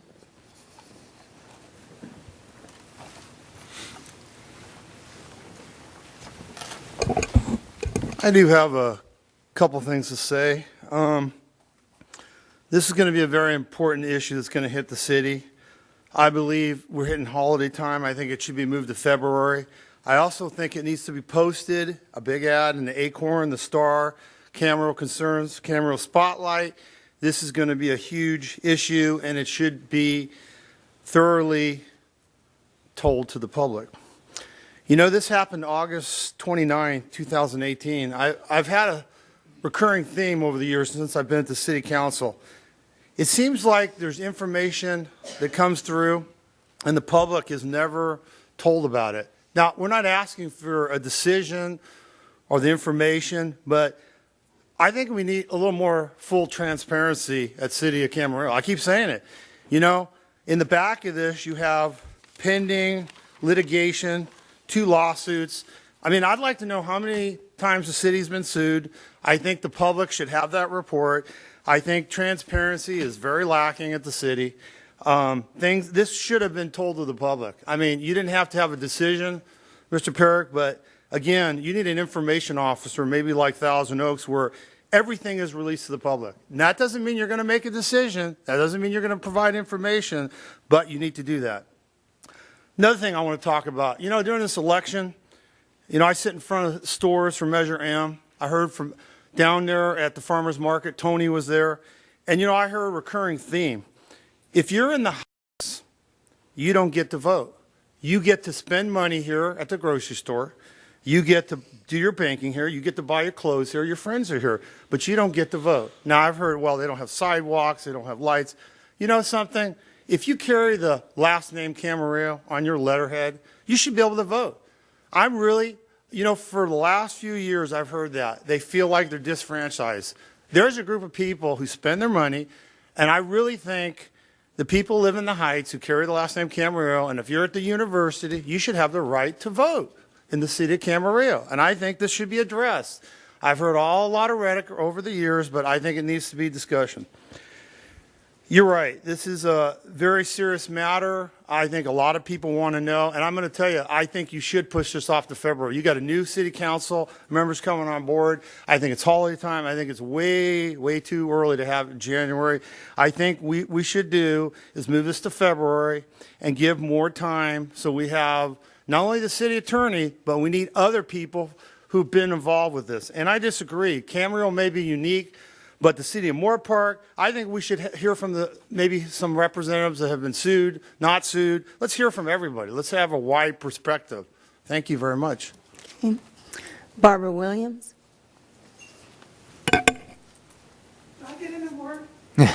Not yet. We got a couple more items coming up.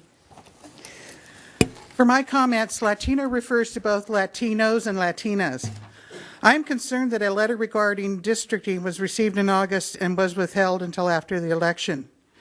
In a safe harbor amendment to the election code, it states, if the city begins the process of switching to districts before receiving a notice letter or within 45 days of receipt of a notice and adopts a resolution to that effect under section 10010, a potential plaintiff cannot commence an action within 90 days of the resolution's passage. Well, you missed that deadline. And you also missed the October 16 deadline in the letter. I personally find this shakedown of Camarillo to be similar to the shakedown of businesses using the disguise of violations of the Persons with Disabilities Act. Considering the letter to Camarillo is very similar to letters received by other cities, I feel they have not proven, quote, voting in Camarillo is racially charged, end quote. There's no way to know how Latinos vote when our votes are protected by law. For all we know, Latinos have been voting for non-Latinos, and non-Latinos have been voting for Latinos. I know I voted for Latinos in previous elections. Camarillo is unlike other cities, and I think our recent election disputes some of the issues raised. First, we had Latinas run. If you only went by last name, then you might have thought that only one Latina ran. During the first debate, it was indicated that Latinos are underrepresented, but never has that been proven.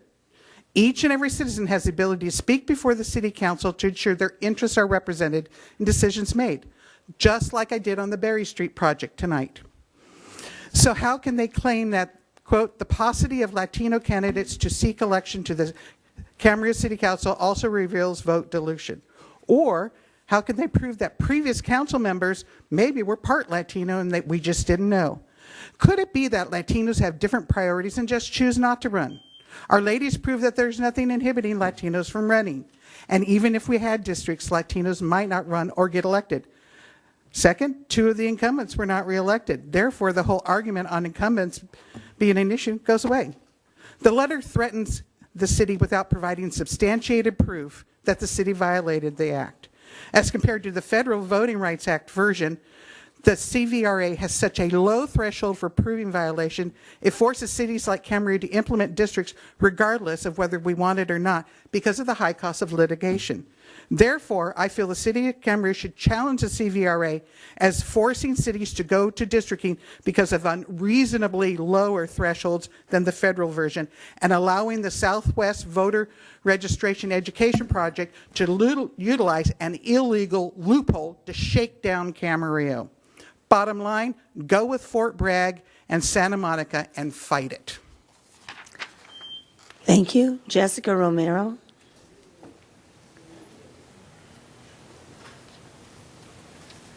Hi there, Latina speaking here. Good evening, council members. I am just here to say that I support district voting and district elections. As many of you know, Ventura County has been identified to contain numerous communities in violation of the California Voting Rights Acts. Excuse me, because they have city councils that historically do not represent their protected status residents. They have also been identified as having polarized and diluted the opportunities for representation of Latinos. No city has yet to successfully won a challenge, and cities are either forced to comply or pay the cost of the counter lawsuit during litigation. Here in Camarillo, we have a population of Latinos that make up 22% of the overall population. And the last time we saw this community be represented on our city council was back in 1978. People of color want to run, and as previously stated, we have run, but there are other, it's pretty hard to run against incumbents or likewise. So also, district elections level the playing field for low-income neighborhoods. I just want to see better representation and diversity on our city council, and truthfully, 5 city council members who are white is not representative government to me. Thank you. Tiffany Lewis.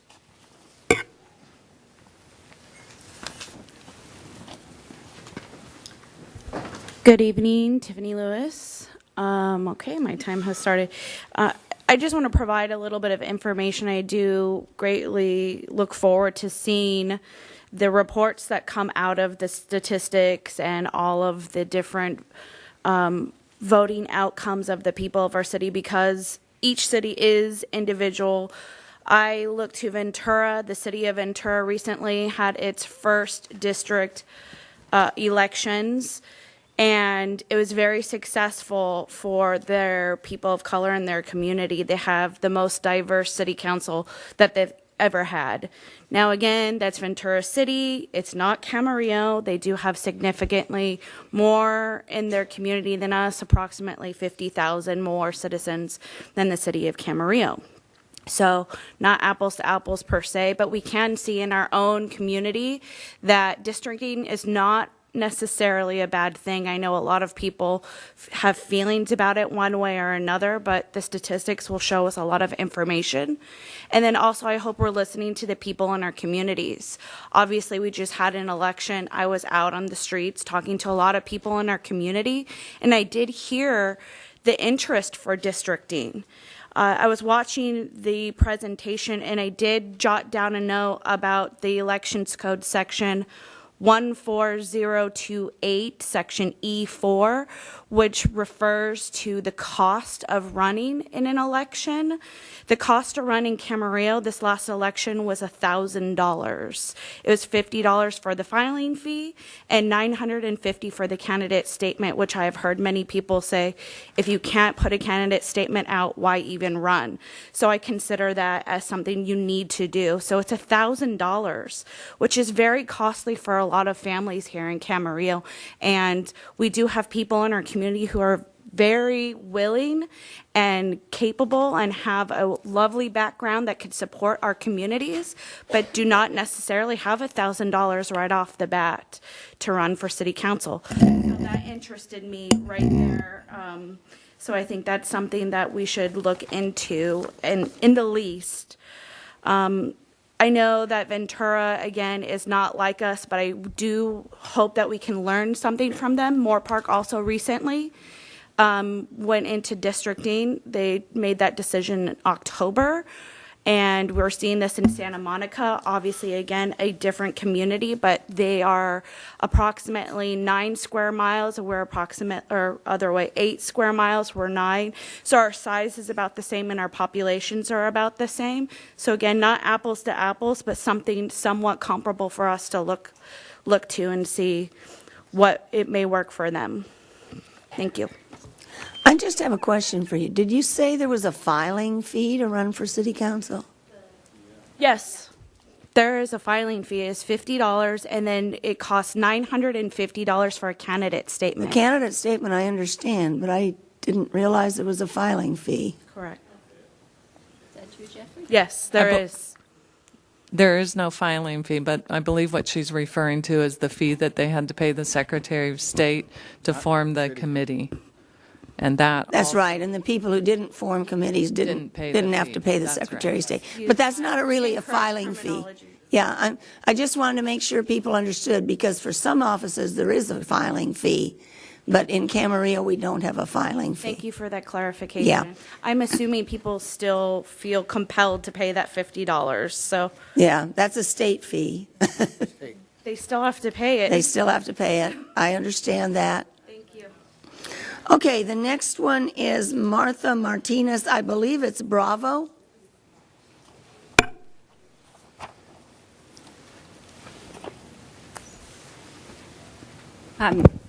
Good evening, everybody.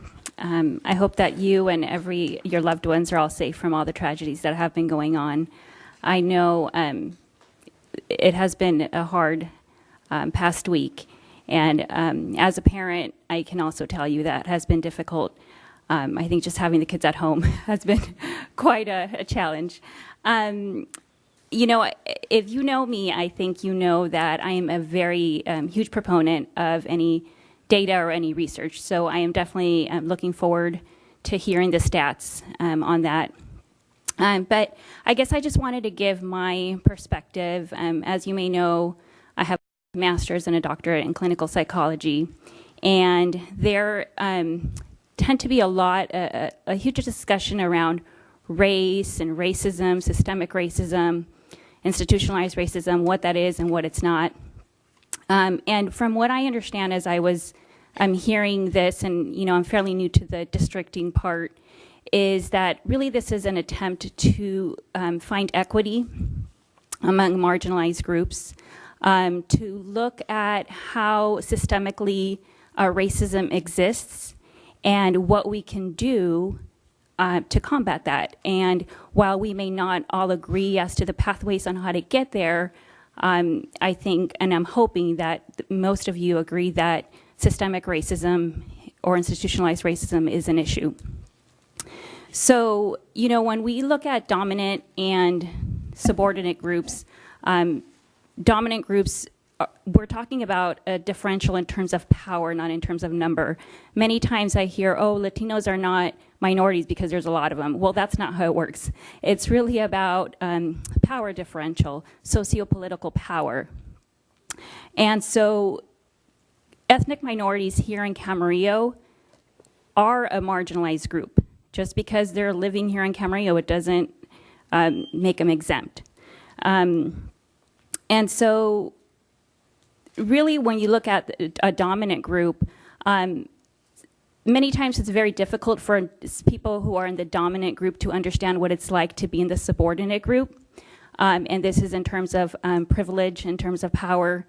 Here in the United States, the more white you are, the more male you are, the more heterosexual you are, the more able-bodied you are, the wealthier you are, the more privilege you hold.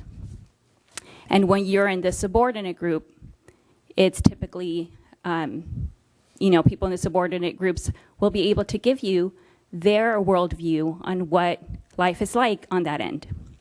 And just very briefly, oh, I think my time's going to run up. But, you know, just very briefly, I just wanted to say that my experience here, I think the last time I was here was for the SB 54 situation. And I think that was a clear... Thank you. I'll follow up next time. We also have a nonverbal card from Doug McDowell, and you didn't want to speak, is that right? But he does support districting. Bev Dransfeld. Hi, good evening, everyone. Thank you for your time. I just have a question of clarification, mostly for the city attorney. So when we're looking at the 2020 elections, hypothetically, if we do the districting, do all 5 positions end up opening up? And then we have to run a council member from each one. So essentially, the candidates from 2018 do get impacted. I guess that's kind of a question where I know it's all hypotheticals right now, since we're still in the beginning of it. But the other thing that I wanted to address that Matt had brought up is people who live in Cam Heights or live over by the university and they're unable to vote here.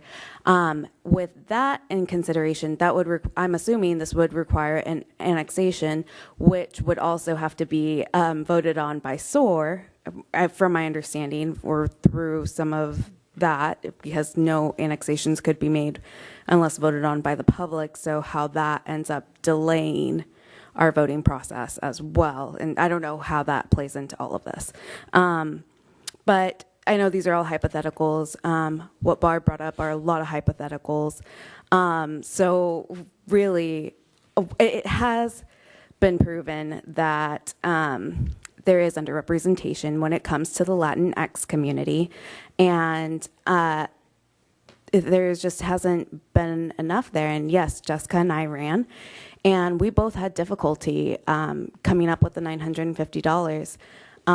It was a struggle, especially to get it within those 2 weeks, and that's something that shouldn't have to be a barrier. And I think also with districting, the benefit there is you're able to spend your campaign finances to a smaller amount of people.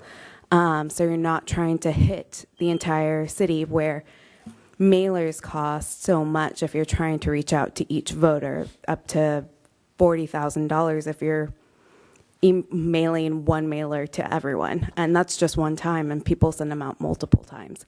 So I think districting can be really good for Camarillo and to help even out the playing field. Thank you. Terry Bray.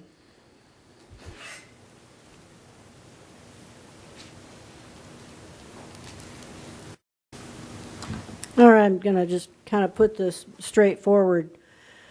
You know, to assume that any people vote based on race or color is extremely offensive. This country is based on candidates that are best for the job, not based on the color of your skin. A wide majority of white males helped vote in President Obama. I think some people have forgot that.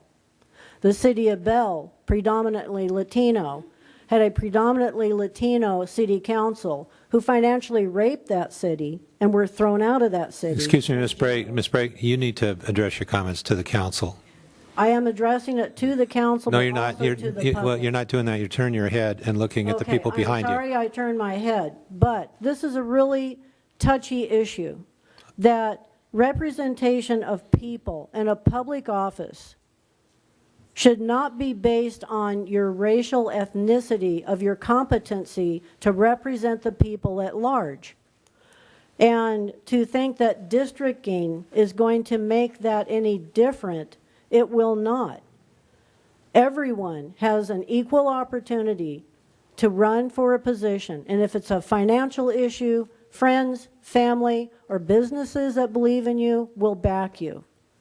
So $1,000 sounds like a lot, but on the aspect of the cost of living, even in this community, where one-bedroom apartment is like $1,800 a month, I don't think that the issue of a $1,000 entry fee, let's call it, is really what we're discussing here.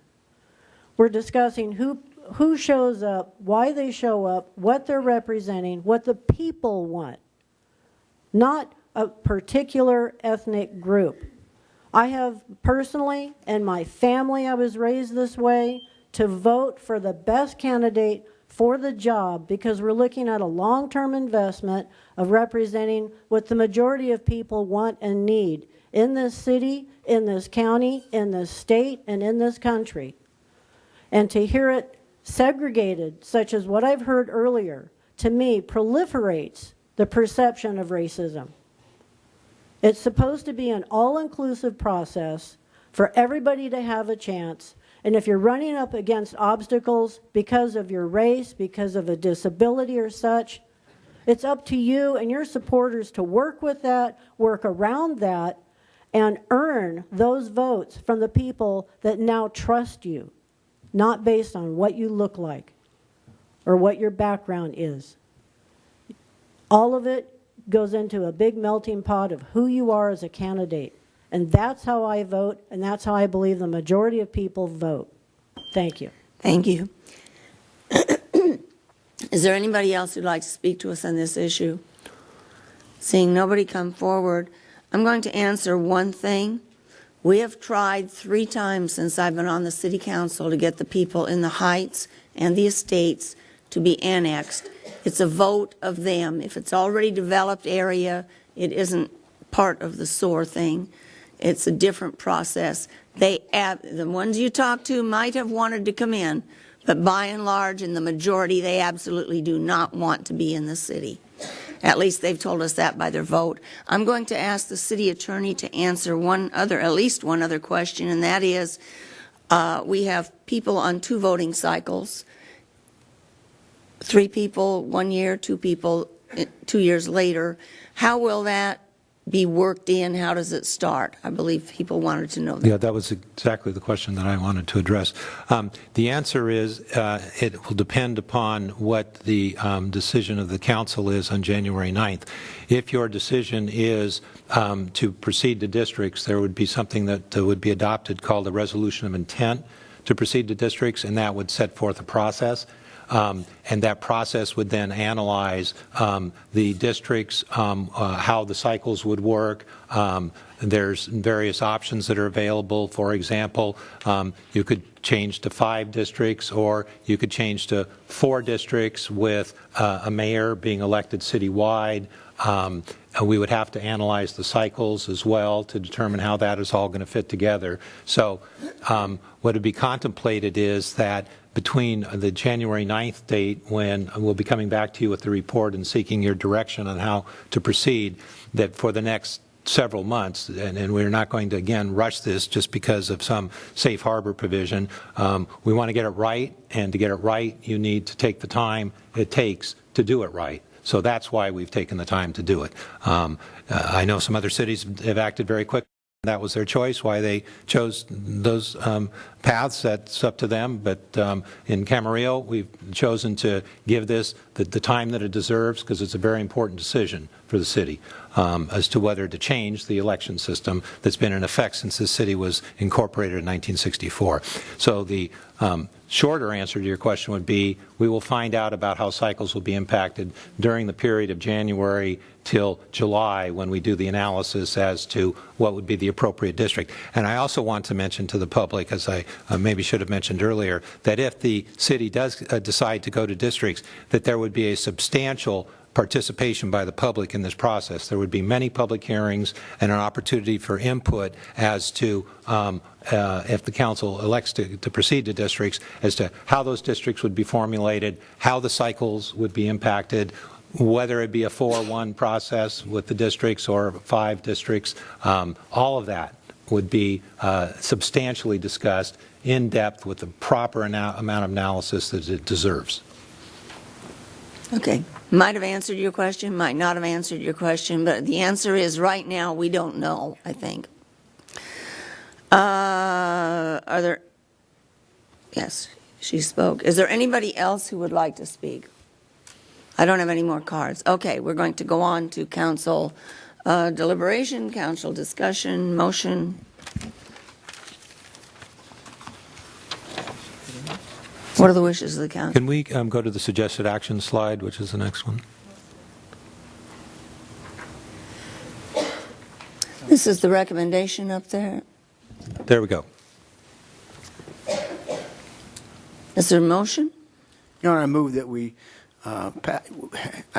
vote for the suggestion set up by staff, set forward by staff. And that is a motion directing the city attorney to prepare an agenda report for the January 9th, 2019 City Council meeting, reviewing the results of his research on the facts and applicable law on the California Voting Rights Act as applied to the city of Camarillo and the options of the city.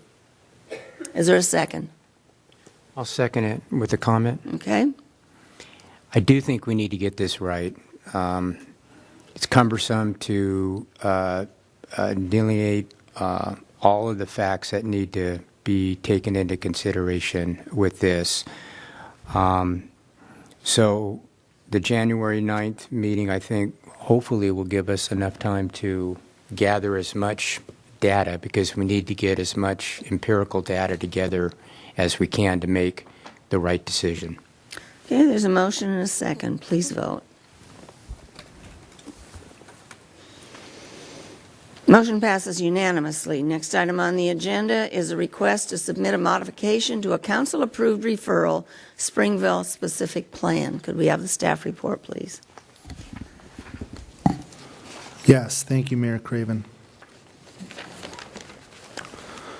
So this is a request to submit a modification to a council-approved general plan amendment referral on the application of Dennis Hardgrave with Development Planning Services, representing property owners Ran and Rancho Associates. The project site is located in the western quadrant of the Springville Specific Plan area, west of Springville Drive and north of the 101 freeway. And the City Council Policy 7.01 was recently amended in August of this year, and it addresses non-city initiated general plan amendments. So the City Council may consider referral applications and modifications to council-approved referrals outside of the normal anticipated schedule at such times as it deems necessary or appropriate. In this case, an applicant must submit a written request to the city manager, which explains the extraordinary circumstances as to why an application should be considered by the council outside of the normal process. Then the council has options, first of which is to approve a request and allow an applicant to submit an application to modify the referral. And in that instance, an agenda item would be placed on a future city council agenda for council consideration. The other option would be for the council to deny the request, and in that case, the applicant would still have the opportunity to submit an application for the normal annual application cycle with the deadline on November 30 for council's consideration at their second meeting in January. It's important to point out that at this stage in the procedure, staff does not provide any analysis for council's consideration. The city council will basically determine whether or not they would like to take this referral request cycle. But by way of background, there is an existing general plan amendment referral in place that was allowed to move forward on January 22nd, 2014 by the City Council, which included a request to redesignate 3 acres of the specific plan area from public institutional to medium density residential, which is at a maximum of 18 units per acre. And the Springville Specific Plan currently designates the site for institutional and semi-public use. This is the site of the Springville Specific Plan where the property currently contains the Sholey farmhouse and outbuildings.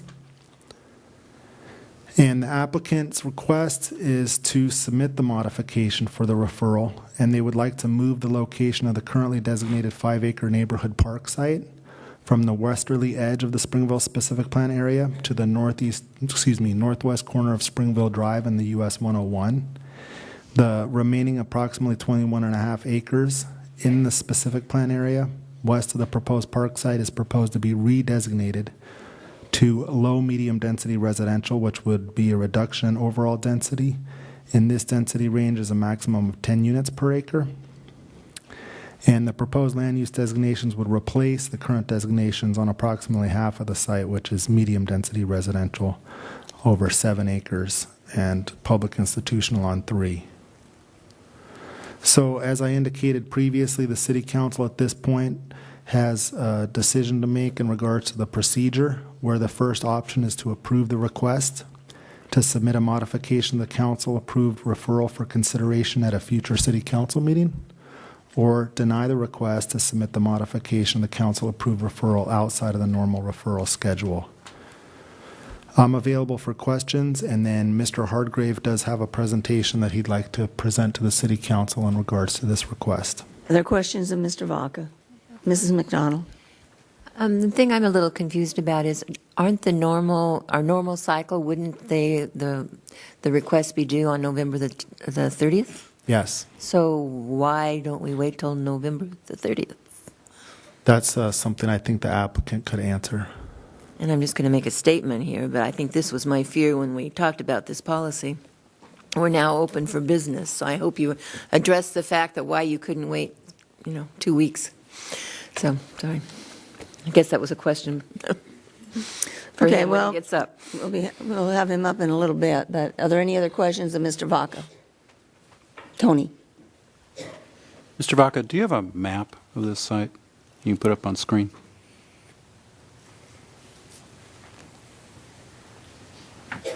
The applicant provided a map, so we'll turn the slideshow off and then bring up the applicant's presentation. Just give me 1 second. And maybe we let Dennis give his presentation. I'm just going to give you this because.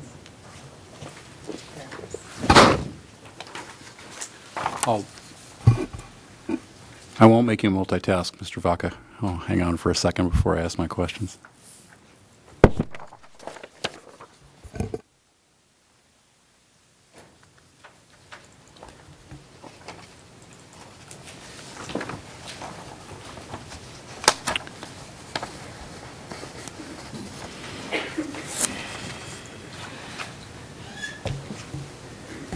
Okay.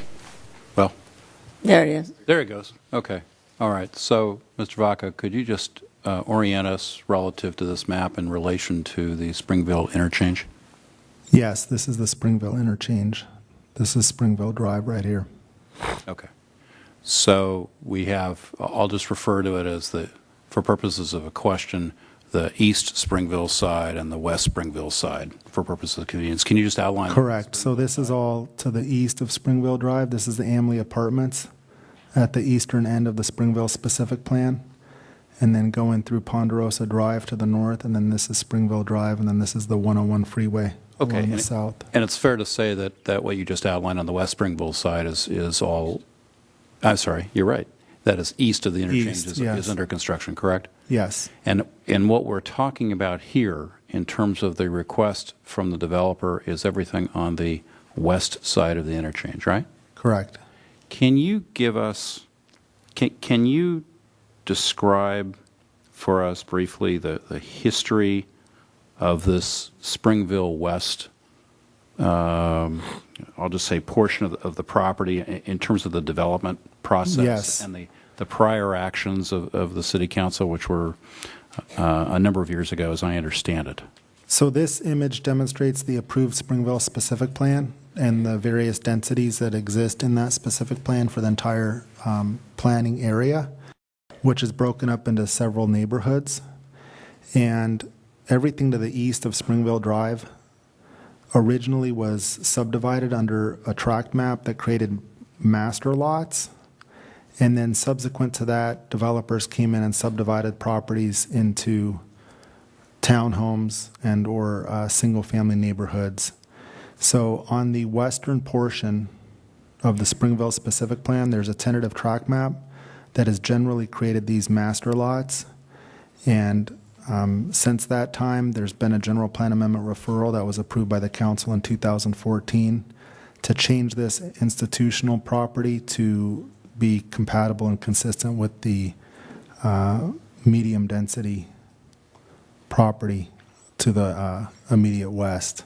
And that's what's in place at this time. And then the request is to change that referral and make this all low medium, which is the yellow color, and reduce density, and then move this 5-acre park over to this parcel here. So, what? I'm sorry. The next map shows that change. Right, right, and the applicant will probably show that during his presentation. But if I'm understanding you correctly, there is already an extant tentative tract map for that West Springville real property, correct? Yes. And when was that tentative tract map approved by council? In 2012. 2012, okay, so 6 years ago. And then when was the general plan? I believe you stated that the general plan amendment relative to that 3-acre parcel was approved in 2014, 4 years ago. Correct. Okay. So it was allowed to be processed in 2014, right, so it technically hasn't been approved yet, but it's under review. Okay, so there already is a tentative tract map in place for this parcel. Okay, those are my only questions of Mr. Vaca. Any other questions of Mr. Vaca? Okay. Mr. Hardgrave.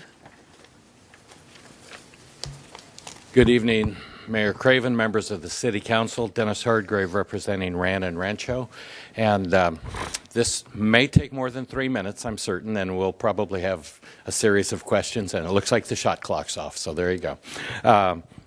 First of all, just address the first question from Mr. Tremblay, that yes, the tentative tract map is approved, and it is a two-phase tract map, and what would be called Dash 1, or the first phase of that tract, is everything east of the interchange, and it is a fully recorded, vested, and under construction tract map with a number of units occupied at this point. Dash 2 is part of that same tract map, so it's tract 5671, and it does follow the general configuration of the existing Springville specific plan. So that's just quick background. We'll get into a lot more, I'm sure, as we go forward. I'll need the clicker in a couple of minutes, I guess. But first of all, I am happy to say that Rancho's development partner has nearly completed the 104-unit low and very low income senior housing project. I think it's something we are all going to be proud of when you see the inside of that and you see how that lives and works. I run into people regularly in town who are thrilled that they made it and that they're in and they've got their, you know, they're so excited about their housing date. And to me, that's just, you know, let's take the sports park and that and a couple of other things and say we've done some good work here together. And I'm okay with that. Don't say that very often, but it's a great thing I think we can be proud of. I am here tonight requesting specifically permission to amend the existing Springville GPA referral and request permission to proceed with this revised amendment processing. This is a little unusual in several ways. One, I'm asking for fewer units than a project has. That's one.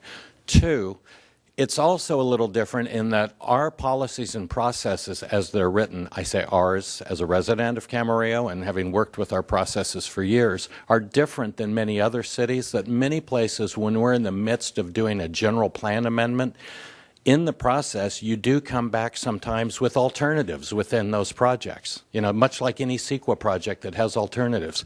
We have no real mechanism to do that other than if you think back on occasions, we've done study sessions through the years when we say, well, there's this, or this we could do with that. We don't have that mechanism in place for specific plan amendments. We're now looking at a drawing here that saw the first light of day in the late 1990s, if you recall, and there were 3 different density versions of this. It's also the 1990s when it was evolved. It had almost 80,000 square foot retail center proposed with underground parking and a Caruso-style shopping center. The world has radically changed that we live in. It also had Ponderosa Drive as a 4-lane road that was intended and looked at in the general plan to continue over to Central. There's even a stub at the dead end of over at that Central where it would tie in, but you'd have to go through a mountain and a bunch of farmland to get there. It also thought that that park could be expanded from a 5 to a 10 to a 20 when the next development happened along the freeway. I don't see that development happening in my lifetime, and I'm not leaving soon. So with all that in mind, the world changes, and something that's now approved for nearly 15 years and designed 20 years ago merits some rethought. We would have come to you in May or June of last year with this, but there was no procedure to even ask this. So that's why once the policy was in place, we began to work forward on it. We have talked to the Park District. We've met with them in the field. Mary Otten has sent an email to the city manager today stating her support on behalf of RPD to have the park on the east end. I'll give you a few reasons in a minute why it makes sense, but that's kind of the idea behind why we're even here. We just didn't have a mechanism to refine a map this long in the process. So that's why I'm here. We're not intending to create any real conflict here. Our goal is to try to improve the project as we finish it out. So with that, let me visually try to explain the process as Mr. Vaca has done verbally. So again, first of all, the approved specific plan showed this institutional use. There's no detail in the specific plan about what that could be. It said it could also be office. Well, there's not a demand for office space in the county, as we know. And when it comes to institutional uses, One thing that wasn't clearly identified in the specific plan is that the airport authority wouldn't allow almost all the institutional uses that we would normally look for here, because you can't do large assembly venues on what's called the right-in flight approach zone. So we couldn't even have moved the assisted living people over here if we wanted to, because the airport authority would not allow it. I talked to their staff on a number of occasions over the last couple of years looking for uses that possibly would work there. So the function of that as institutional wasn't very great. It might be a hotel site, but that's not an allowed use in this zone, and it wouldn't be under what we're proposing. We find an odd situation as we enter the new retail world that the highest and best use for a freeway off-ramp quadrant might be a park. And I think that's pretty fascinating to think of. But in light of the gateway that we see it would provide to the community, I think it merits consideration for that.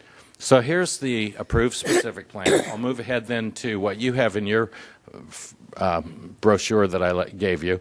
This was the proposed GPA 2014-1. It was to change the institutional, I'll go back, the institutional to medium density. At the time of that referral, we were talking about maybe doing apartments on that. And specifically that night, we made the commitment that if we do this medium density, it would be for sale units. We walked away from the podium that night with that in mind. We've looked at that. I honestly believe that we've got a pretty good number of townhomes on the dockets now in town, built and unbuilt, and that we are now at the point where we have almost no market rate, non-age restricted, detached units left in our inventory in the city. We're very, very low if you look at what's available in the future, just very small infill projects. So that was the rationale for us making this next change, which is to lower the density on the entire site to low-medium for what we'd call detached auto court type single-family detached homes, small lot, and to do the 5-acre park, but move the park to the east end of the property so that it would be the gateway at the off-ramp as you come in. Additionally, we're proposing not only to continue the sound berm as would be required until you get to the point where the off-ramp is blocking and serving the same purpose as the berm, but to incorporate the city's proposed Class 1 multi-use bike path all along this edge, bring it into the park, and bring it all the way up to the corner here. So that's what the blue dash recognizes. That's a general plan amendment to circulation element that the staff's already recommending, and we're saying, why don't we just plug it into this project? And it makes the most sense to have it there. Additionally, we would have Class 2 bike lanes on Ponderosa. We're also talking about using our Cayugas Municipal Water District and Oxnard Water District paved road that goes up the hill here as trail access with the park as well. So trying to open up as many modes of linkage here. This gets almost up to the tennis courts, and there might be a creative way to make the connection up to the hill at that location. So that's the concept we're looking at. It reduces the density.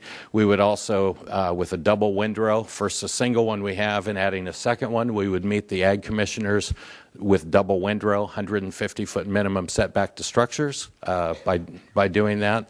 And as I said, we don't see any future need for park expansion or the likelihood for park expansion. So we think this is the best approach for how to deal with it.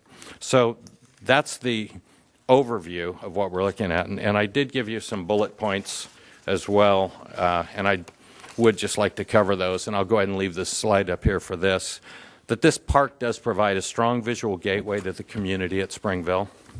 And the park's centrally located. As you can see now, it's within walking distance of the new senior project and many other things, as opposed to being over a quarter mile further to the west. Pleasant Valley Recreation Park District supports this being at a visible location. One, it's more usable and it's more defensible in terms of the space if it's out there where people can see it. And the project provides this connecting segment of the bike path. The decreased density, I think, is a benefit. There would be no 3-story units in this project. It would be 2-story units. You can't do 1-stories at that low-medium density range. The footprint just doesn't make it work. And the proposed project provides detached for sale housing at an approved development site where we already have a track map. This land is out of ag production, and it is probably the last major piece that would go out of ag production in the city. The EIR can be completed very quickly because all the technical studies have been completed for this site. We're just waiting basically for 5 or 6 months to have this chance to ask you this tonight. So it's not that we're came up with this idea now and are hoping we can race it through because before November 30th. November 30th application would mean we'd be heard the second study or the second hearing in January and then move forward, where in this case the EIR contract has already been let for this. We just have to plug in a new site plan if we move on that, and we can move ahead. There's not a CEQA renoticing or anything else that would have to happen. We could still release the document. Finally, interest rates have gone up. The market's not necessarily going to get easier to get into for people, and we do have a national home builder ready to step in and partner with the property owners on this as soon as we can move ahead with this. And they've met with the staff and are very encouraged with the concept and would like to move ahead. With that, I'm here to answer whatever questions you might have, and again, ask your consideration of this request for us to decrease density and make the park more usable. Thank you. Any questions of Mr. Hardgrave? I have one. Mr. Kildee? Yeah, Mr. Hardgrave, I think you kind of brushed upon moving the park location. And does a more visible park necessarily mean that their usage would be any different from where you originally had it? Or is it more that you feel that it ties into kind of what's there as far as the trails and that there, so people won't have to walk as far to the park, which may mean in turn that the park may be used more. Is that a fair? I think it's fair to say the park is more likely to be used more if it's not sitting at the very outer fringe edge of town. You know, more people are going to have to get in a car to get to this park if it moves further out. We do know, just from talking to the Park District, that they have very active activity groups of daytime parents who go from park to park and enjoy going to different parks for different functions. And they are looking at programming this park probably slightly different than other parks they've done, and we would work closely with them to make sure, obviously, that we put the programming in that they were looking for. But we assume that this would be walkable. If you look at this distance, you know, from this area to be able to walk out, there's a driveway up here that you've noticed is already in. Basically, the senior apartments in the end are actually almost over to here, right? They come over further. That basically, if you leave, you're going up here and across here to a park, as opposed to going, you know, 3 times as far to the other one over at the Ellicora project, if you were on foot. And I just think it's more likely to be used. Parks, you know, I mean, the more centrally located you can make a park, the better. In a perfect world, we would have had a 10-acre park in this project instead of 2 5s, in my opinion. But, you know, hey, we didn't draw it, so. If I may just follow up, are you privy to the design that they're talking about the park now? Have they shed any light on that? I know it's 5 acres, and I do think that the, you know, as far as the walkable nature to walk to a park, in my opinion, is important if you have the right amenities there. Right. I think the programming that they're looking at is maybe not, I would say this, from my understanding, and again, the staff is, I've talked with the staff only, we haven't met with the board or a design committee on it. The idea is informal play field, if as a play field, but not a, you know, big play field, you know, not a tournament type or major practice facility. You're not going to turn the whole thing into that kind of turf. We've had discussions with them about what is it, pickleball is an activity they're looking to do, and I guess for those of us who don't want to chase a tennis ball as far anymore, a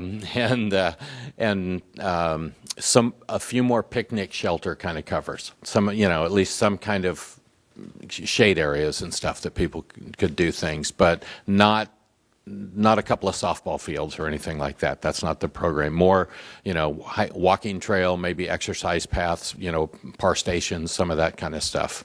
But those are some of the ideas that we've heard.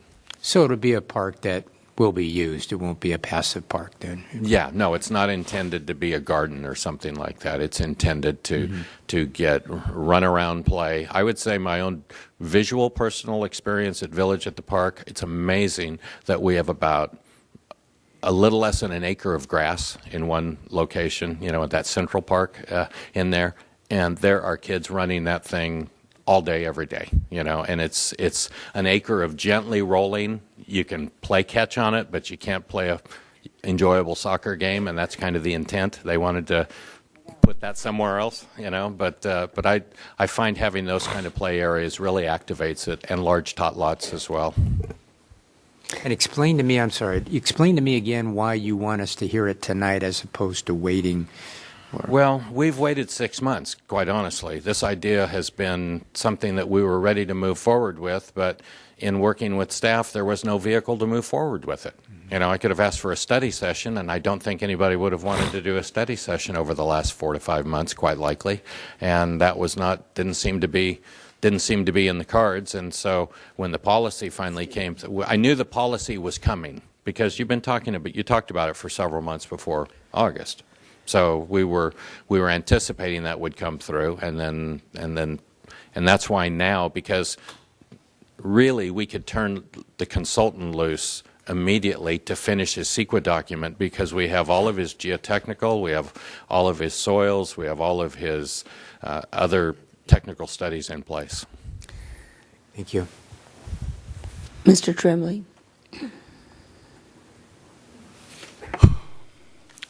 Well, Mr. Hargreaves, we've the council has spent a great deal of time, as you're likely aware, on this policy this year, and it came about through a variety of circumstances. But I'm focusing on this it's because of my background, focusing on this as a narrow question from a process standpoint, from a procedural standpoint. The policy very clearly states that the modification of a council-approved referral, the written request has to cite the extraordinary circumstances as to why the application should be considered by the council outside the regular process. So in other words, why should we do it? Why should we consider this now as opposed to waiting 60 days, just over 60 days from now? 75. 60 to 75 days, to be fair. So that's what I'm struggling with from a policy standpoint. And when we did this, my view was that extraordinary circumstances had to be extraordinary. So I'm going to give you a question. Don't worry, stop editorializing. Your letter says, and I quote, it's on big page 6, it says, "I believe that allowing this amendment to be processed at this time would provide for timely analysis and environmental review of this alternative, and would result in an improved land use plan with increased public benefit through both the visual and physical park location and Class 1 bike path." Putting that aside, and without commenting on that, what I really have heard you say is, look, we're ready to go forward on the EIR, and we want to go ahead and do that now, and we've waited 6 months. But can you tell me, number one, why that is an extraordinary circumstance, and number two, why, if you weren't waiting for 5 days, wait for this until January, how that would prejudice your client? So two questions. Sorry, I made them compound.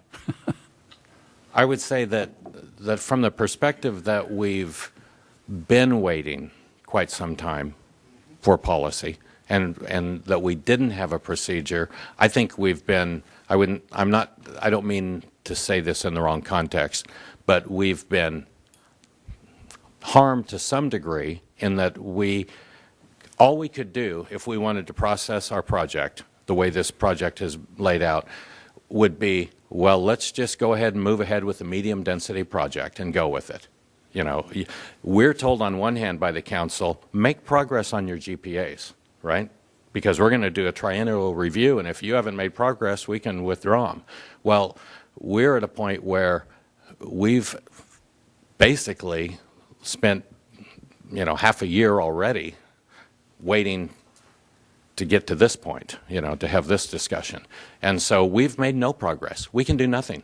We've had all of our technical reports have been in staff's hands, and we can't do anything else. And I think it's an extraordinary circumstance in that someone spent millions of dollars in investment out here, investing in both the interchange, taking on obligations to build an interchange that was originally something that nobody really cared about this project being here. They really wanted the commercial projects that were going to happen on the south side. Voluntarily built Ponderosa Drive, took on an obligation to build it when there were no track conditions that said it had to happen. This predates you, some of this history. Oh, a lot of it does. Yeah. Most of it does. But went ahead and agreed to do it, went out of pocket with no tract approvals and no real estate sold, but took on all of those obligations and then have worked closely together and trying to make good faith progress, can't make any more progress because frankly, the highest and best use of the land can't even be evaluated because we don't have a process in place in the city to say, hey, I'd like to look at this while we're studying this process. So for that, I feel it's an extraordinary and rare circumstance. I think it leads to a larger question of there's yet maybe another policy problem here as well, in that you can't have we had no vehicle to come forward and have this dialogue or have this conversation. It just didn't exist. I could have come here at public speaker comments and asked for it to be considered, and I really doubt if it would have been considered, and was not really encouraged in that direction by any means. So this is the path we're taking. So for that point of view, I feel this would qualify as an extraordinary circumstance. Thanks for your answer. Yeah.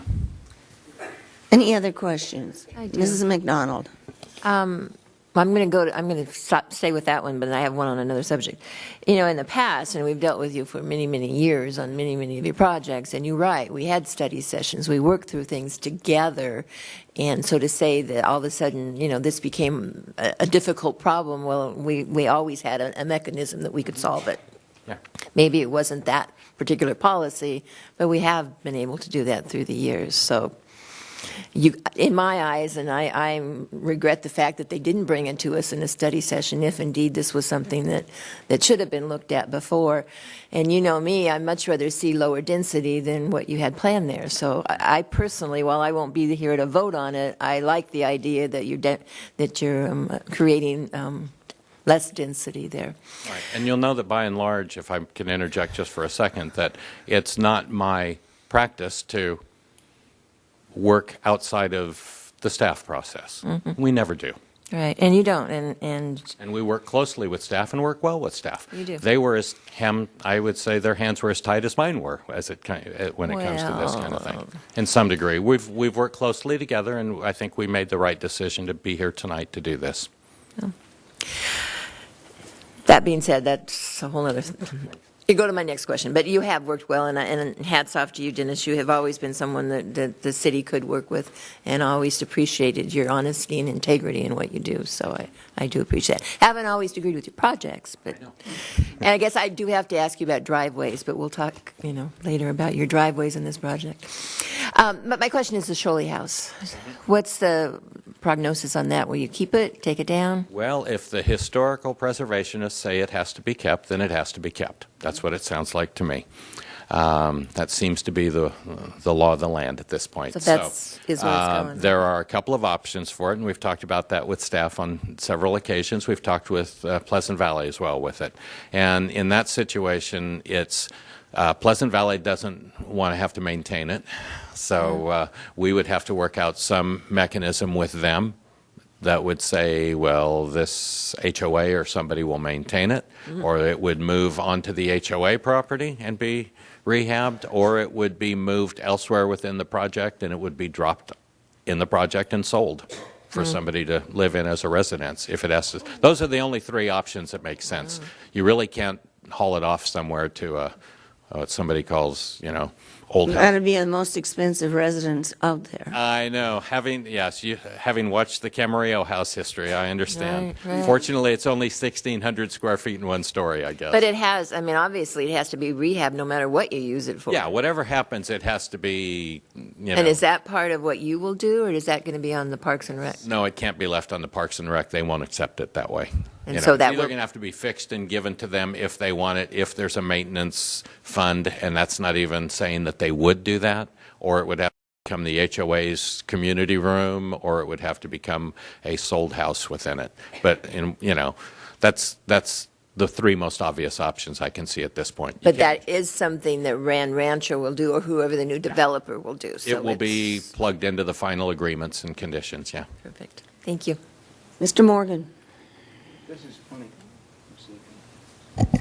This is funny because when we first, that second time you came around to get the changes in 2014, I indicated to you, said, I don't really like what was going on there with the office buildings and the potential apartments, and I mentioned a park. And now you've come back with that suggestion, which I'm very happy, improves that area, and also gives you a, what do you call it, less density. I think it's going to make that whole area much better looking for the city. When you first come in, it's not an eyesore. It's a place people can see and visit and have fun. And that park you have there now, it is packed. The people across the street who we talked with today said they need this because so many kids are over there. So that one is being used. And I think this one, because it'll be dipped down, kind of below the sound. Yeah, I think that'll be a fantastic place for a park for the community. Okay. Thank you very much. I have two other people who'd like to talk. And I'll Are respond there to any other any questions questions? at the end, of course. Any other questions? Okay. Matthew Lorimer. Matt, every time you say you're Matthew, this is getting boring. What happened to Matt in your initial? You can And call me Matt, you can call me Mr. Lorimer, whatever works for you, Charlotte. Okay, here we go again. We have rules and regulations, folks, and we need to follow those rules, because when you don't follow those rules, you let special interest developers come here and say, well, why do we need to rush it? Mr. Tremblay asked that, and he goes, well, we've been waiting a long time. Well, we all wait for a long time.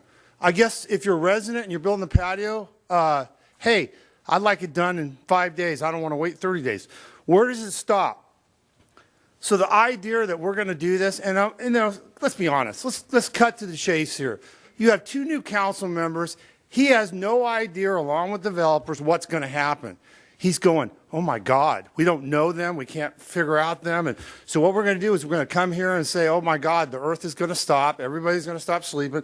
And you guys got to make the decision. Well, I'm going to tell you, special interest, I think you should all tell us tonight if you've received any calls or emails from the developer. I just think it's important we know that.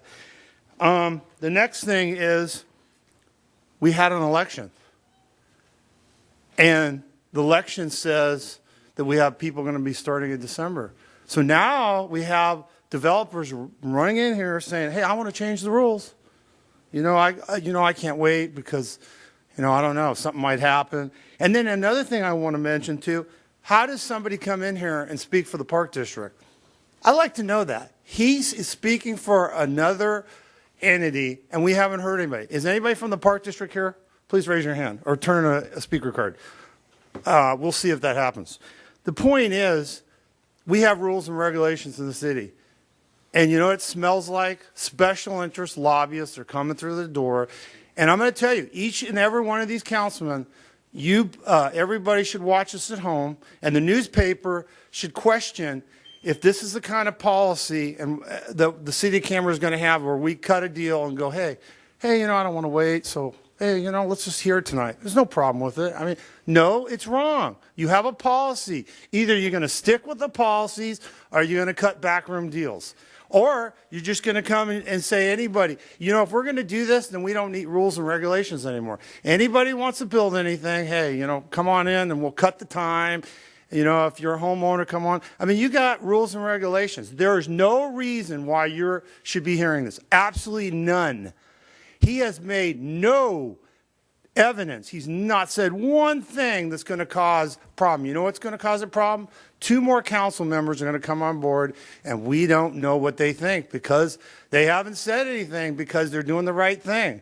Hey, I'm not saying for or against it, but this is not the way we run a city.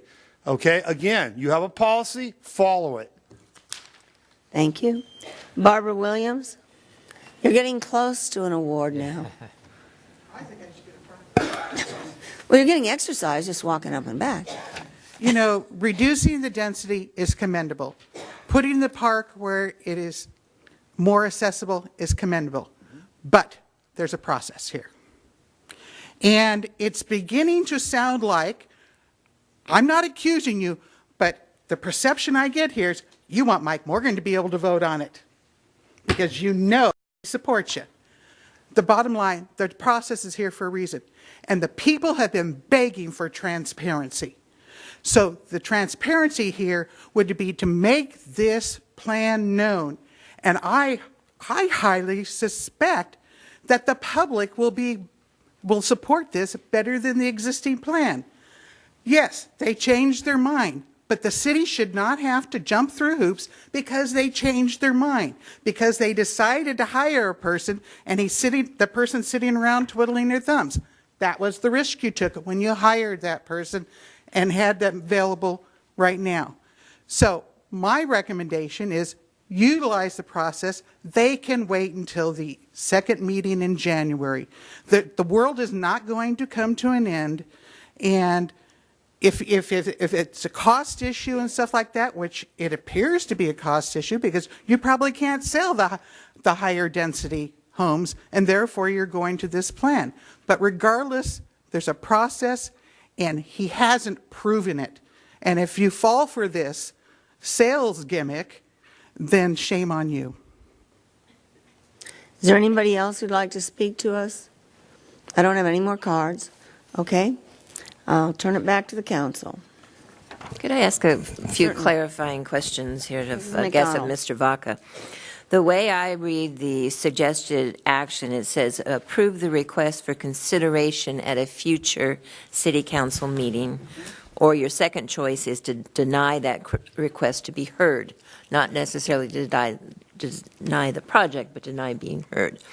So if you were to approve the request for consideration at a future city council meeting, you're not approving the request.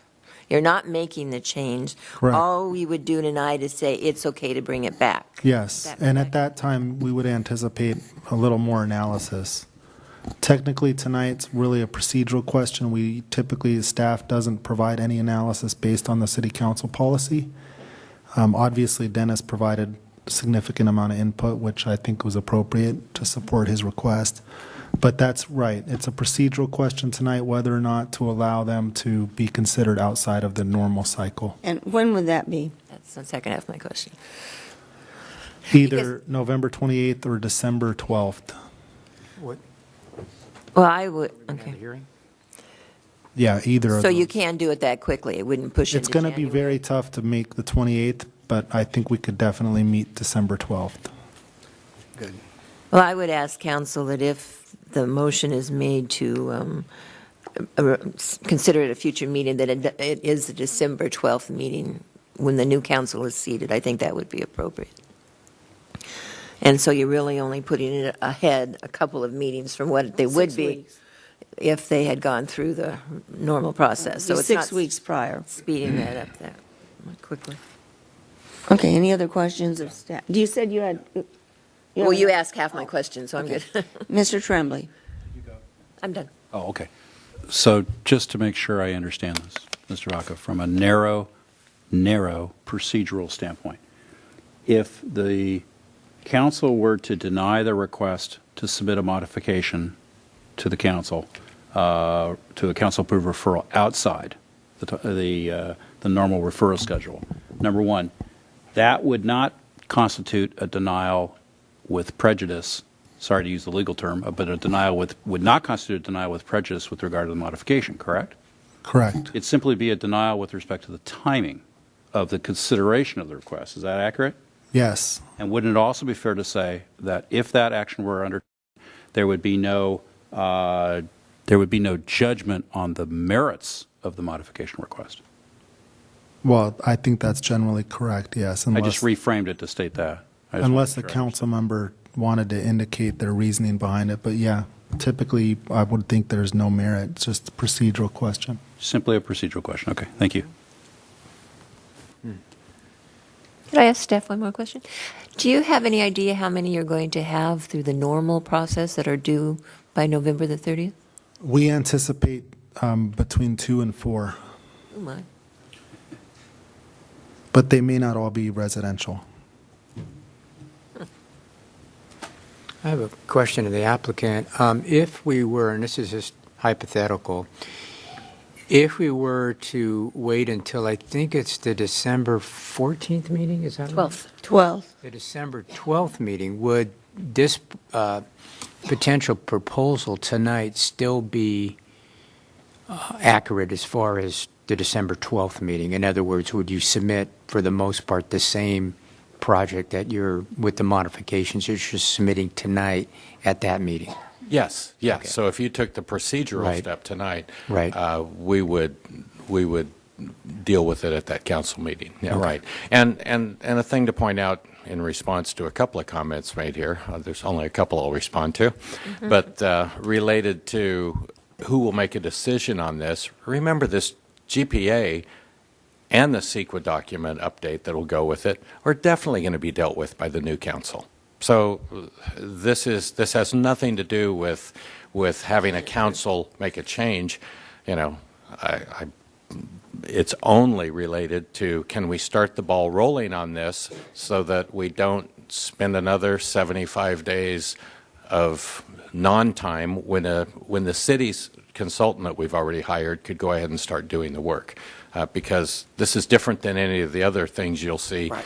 You know, when you trigger off a GPA, no matter how fast anybody tries to do anything, like a new one, if you do those the second week of January, our meeting, it is 90 days before any balls really start rolling on those, because there's everything from notice of preparation, initial study, scoping project. You know, I mean, it is a long process to ramp these things up.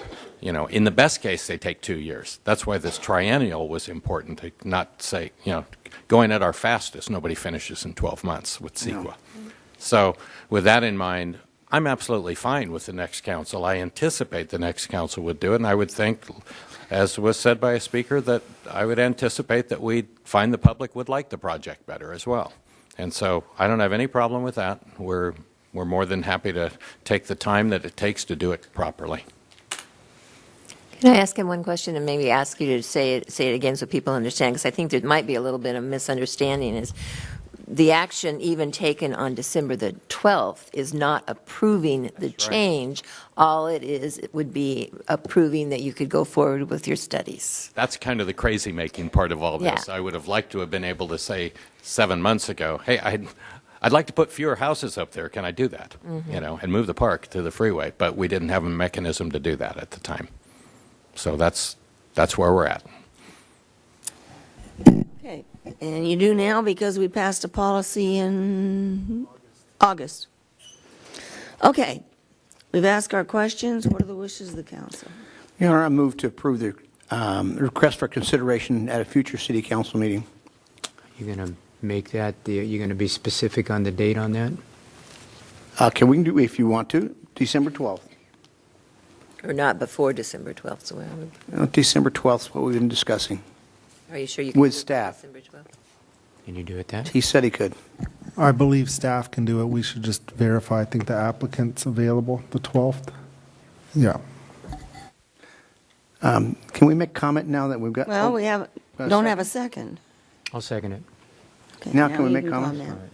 Your Honor, this is kind of funny because Dennis knows I was kind of against that last project. I didn't like all that tall stuff sitting there next to the on-ramps and stuff when you came along. And whoever said that about me and the developer, I hadn't even talked to him about this. First time I saw it was when we got on here. And when I saw what it was and looked at it, I said, oh my, they've made fewer units. They put the park in the right place, not out there the long park. They made one that's usable. not just one that protects you from the trees. I'm sorry, I didn't like that long, skinny park next to the trees. Wouldn't be used, but now that's going to be used. And I'm so glad to see they've made these corrections. Now we'll have a project that has bike paths. And by the way, that putting up that break right there, as soon as we can get it up, because people right above it, you should see what happens to the houses above this when you put that berm up. They don't hear it anymore. Because I did that over here and went up and talked in Spanish Hills. What was here, it was so much noise you had to have triple pane windows. Because I was looking at buying one of those homes, and I said, no way. Now you don't hear it because of that berm. That's going to help the whole neighborhood when they put that berm up there. So I think it's going to improve this whole area, and hope future councils take a look at it in that regard. That's it. Okay, pickleball. By the way, pickleball is going bananas around this place everywhere. I'm not talking about Pickleball's going just bananas. here. Now that's one I for talked you. to a guy that you was. have them together? I talked to a guy that was the international pickleball guy the other day, and it's all over the world, and it's growing. I'm glad to see they're going to maybe put some courts there. Okay, any other comments? Yes, Mr. Tremblay. I'm going to vote no on the motion. Let me tell you why. We worked long and hard on this policy that includes the language that we've talked about tonight in terms of extraordinary circumstances. And I think policies have to mean something. Just with respect, I'm not convinced, I'm not persuaded that there are extraordinary circumstances here. And we're dealing with a very narrow question as a procedural question. We're not talking about the merits. We're talking about the procedure here. I respectfully disagree with the proponent on whether or not extraordinary circumstances exist, indicating that the proponent is ready to go from an EIR standpoint. I get it. I get it. But that's not an extraordinary circumstance, at least as, in my opinion, we intended by passage of this policy, which, again, we worked long and hard on it. I don't think there's any prejudice to the applicant to have it heard in January. I'm not hearing a prejudice. And again, I'm not commenting on the merits of the application. I just simply think that from a process standpoint, we should be denying this. And again, as Mr. Vaca indicated, there's absolutely no prejudice to a denial in terms of what may ultimately happen to the modification. So I'm going to vote no on the motion. I'm going to, did you have something you were going to say, Mr. Kildee?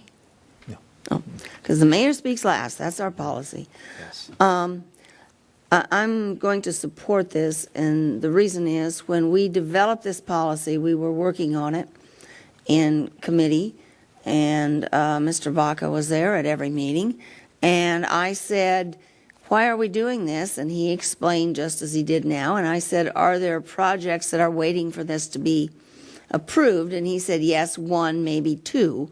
And the one he said was this Springville project. We've dealt with Springville, not to be confused with this, but for a long time.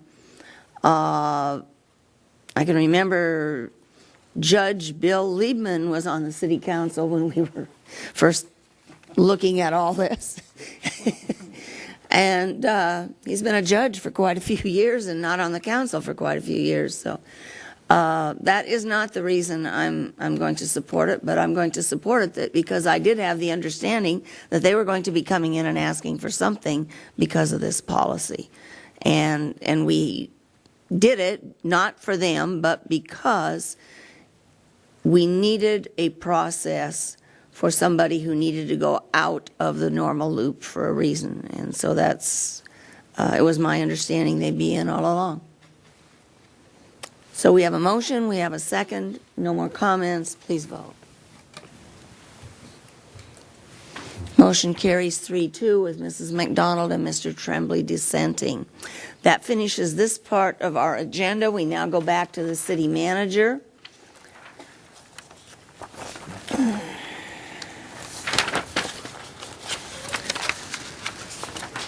Administrative and parking citation processing and adjudication services, requests for proposals. Could we have a staff report, please? Mr. Pichardo.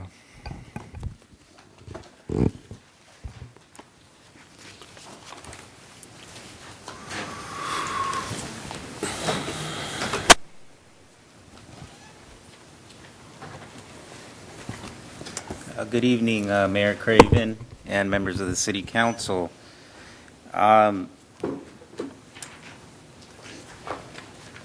This item is to consider issuing a RFP for administrative and parking citation processing and adjudication services.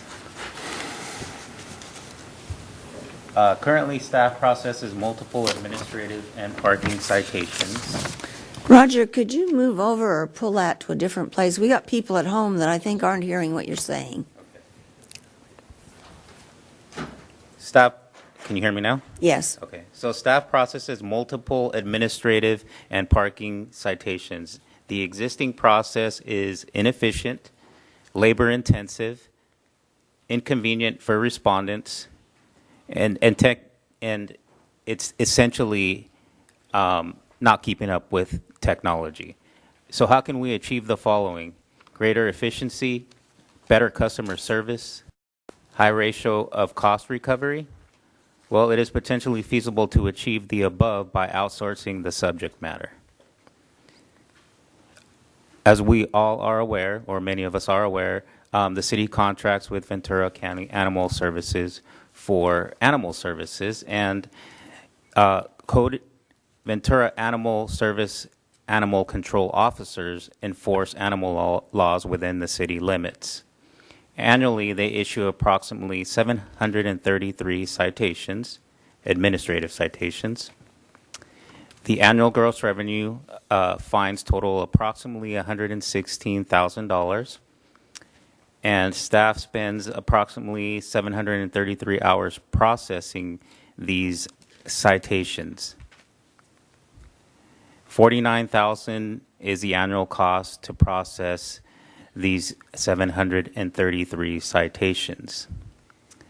Now let's talk about code compliance. The Code Compliance Division, code compliance officers handwrite administrative citations for various types of municipal code violations. They annually issue approximately 50 citations. The annual gross revenue fines total approximately close to $21,000, and staff spends approximately 12 and a half hours processing these citations. The total annual cost to process these 50 citations is $832.70. Now we have parking enforcement. The police department parking enforcement officers handwrite parking citations for various types of parking violations, including no parking zone, parked on sidewalk, disabled parking space, when individuals do not display their permits. Annually, they issue approximately 1,400 citations.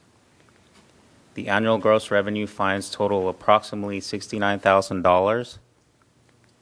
And city staff spends approximately 630 hours processing these 1,400 citations at a total cost of annual cost of approximately $44,000.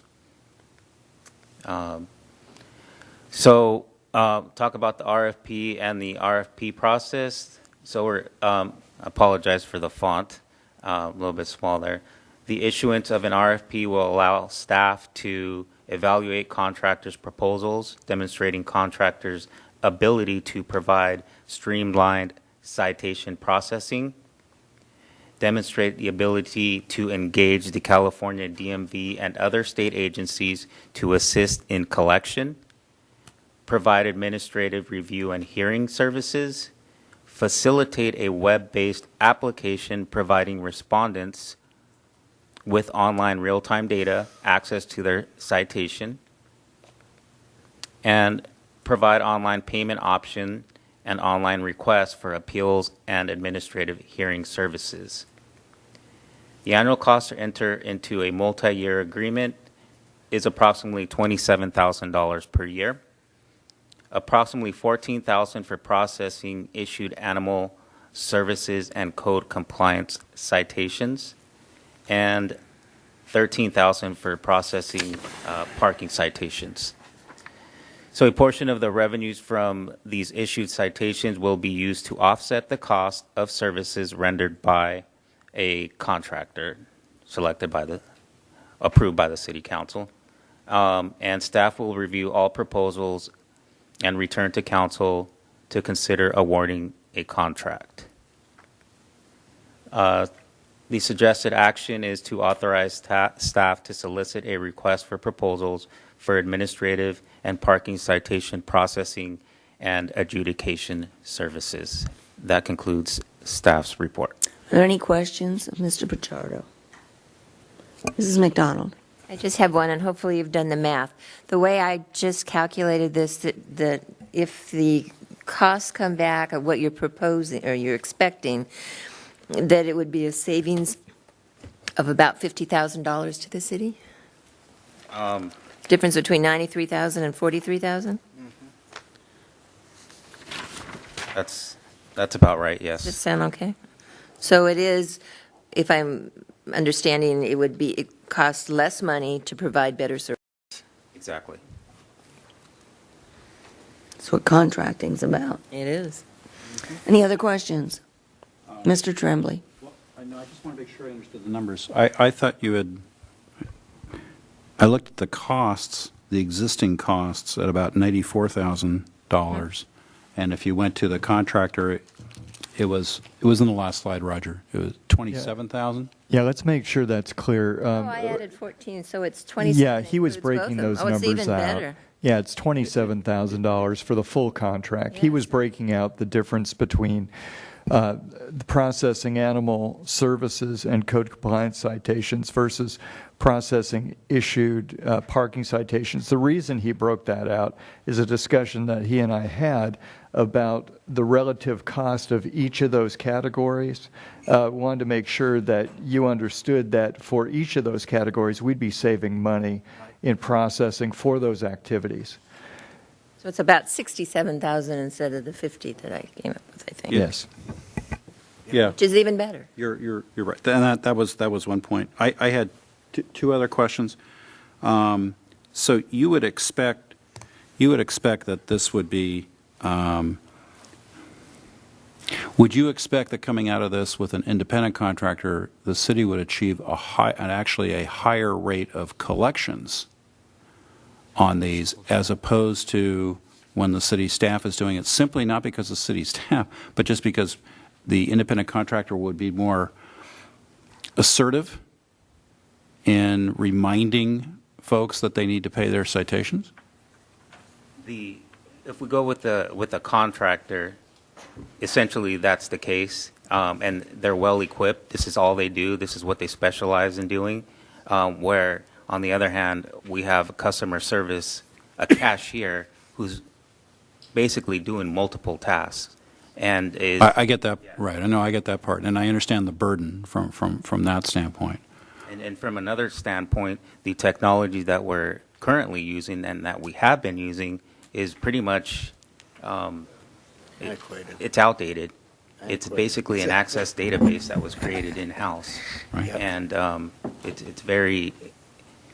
it's just outdated, and I understand. I actually have had clients who have set up this type of schematic under the government code in order to do this. But one final question.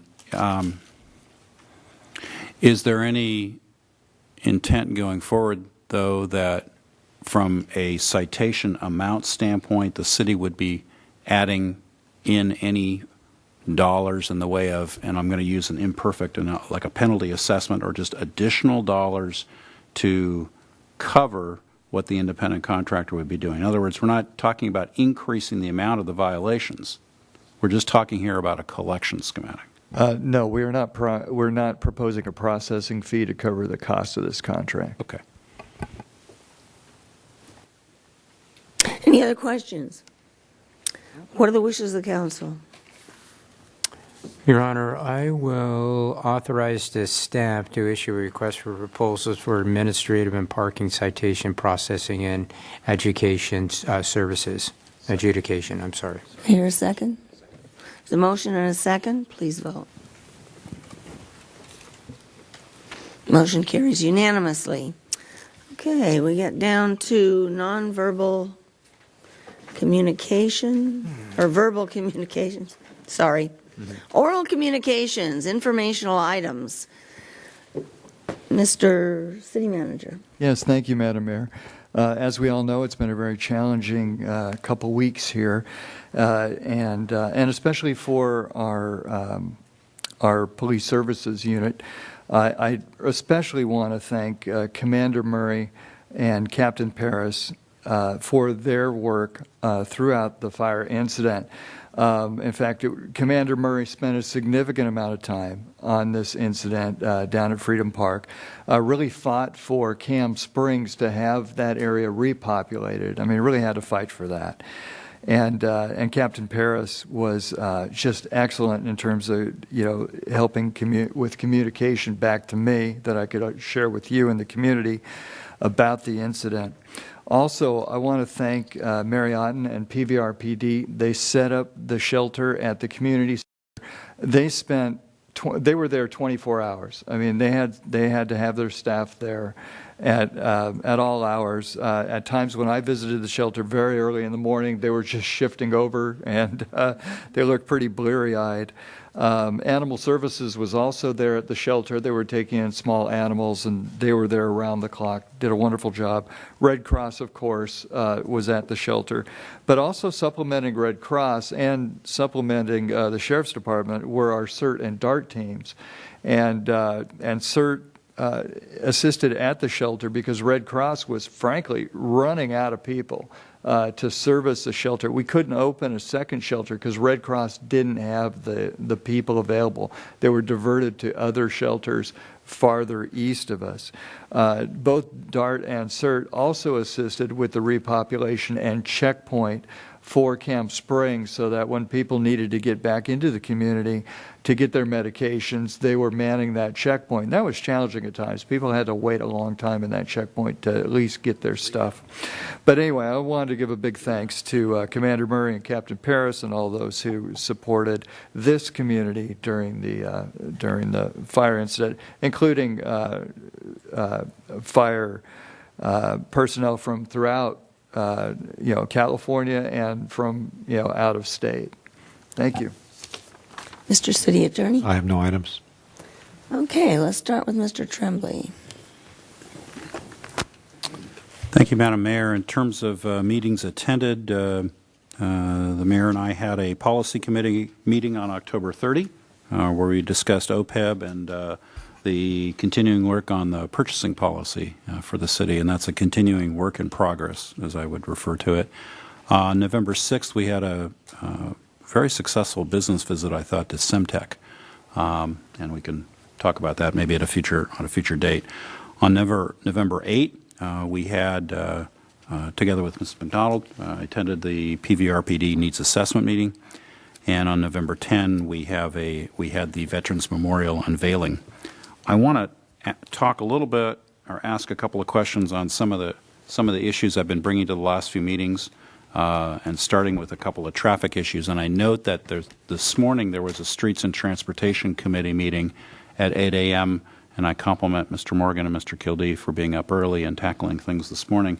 But one of them was with respect, I saw on the agenda, with respect to Old Town, and I've raised issues with regard to the traffic signal synchronization in front of St. Mary Magdalene Chapel, and as well as Old Town crosswalk markings. Can you give some kind of just summation of what occurred at that meeting and what staff's recommendations were?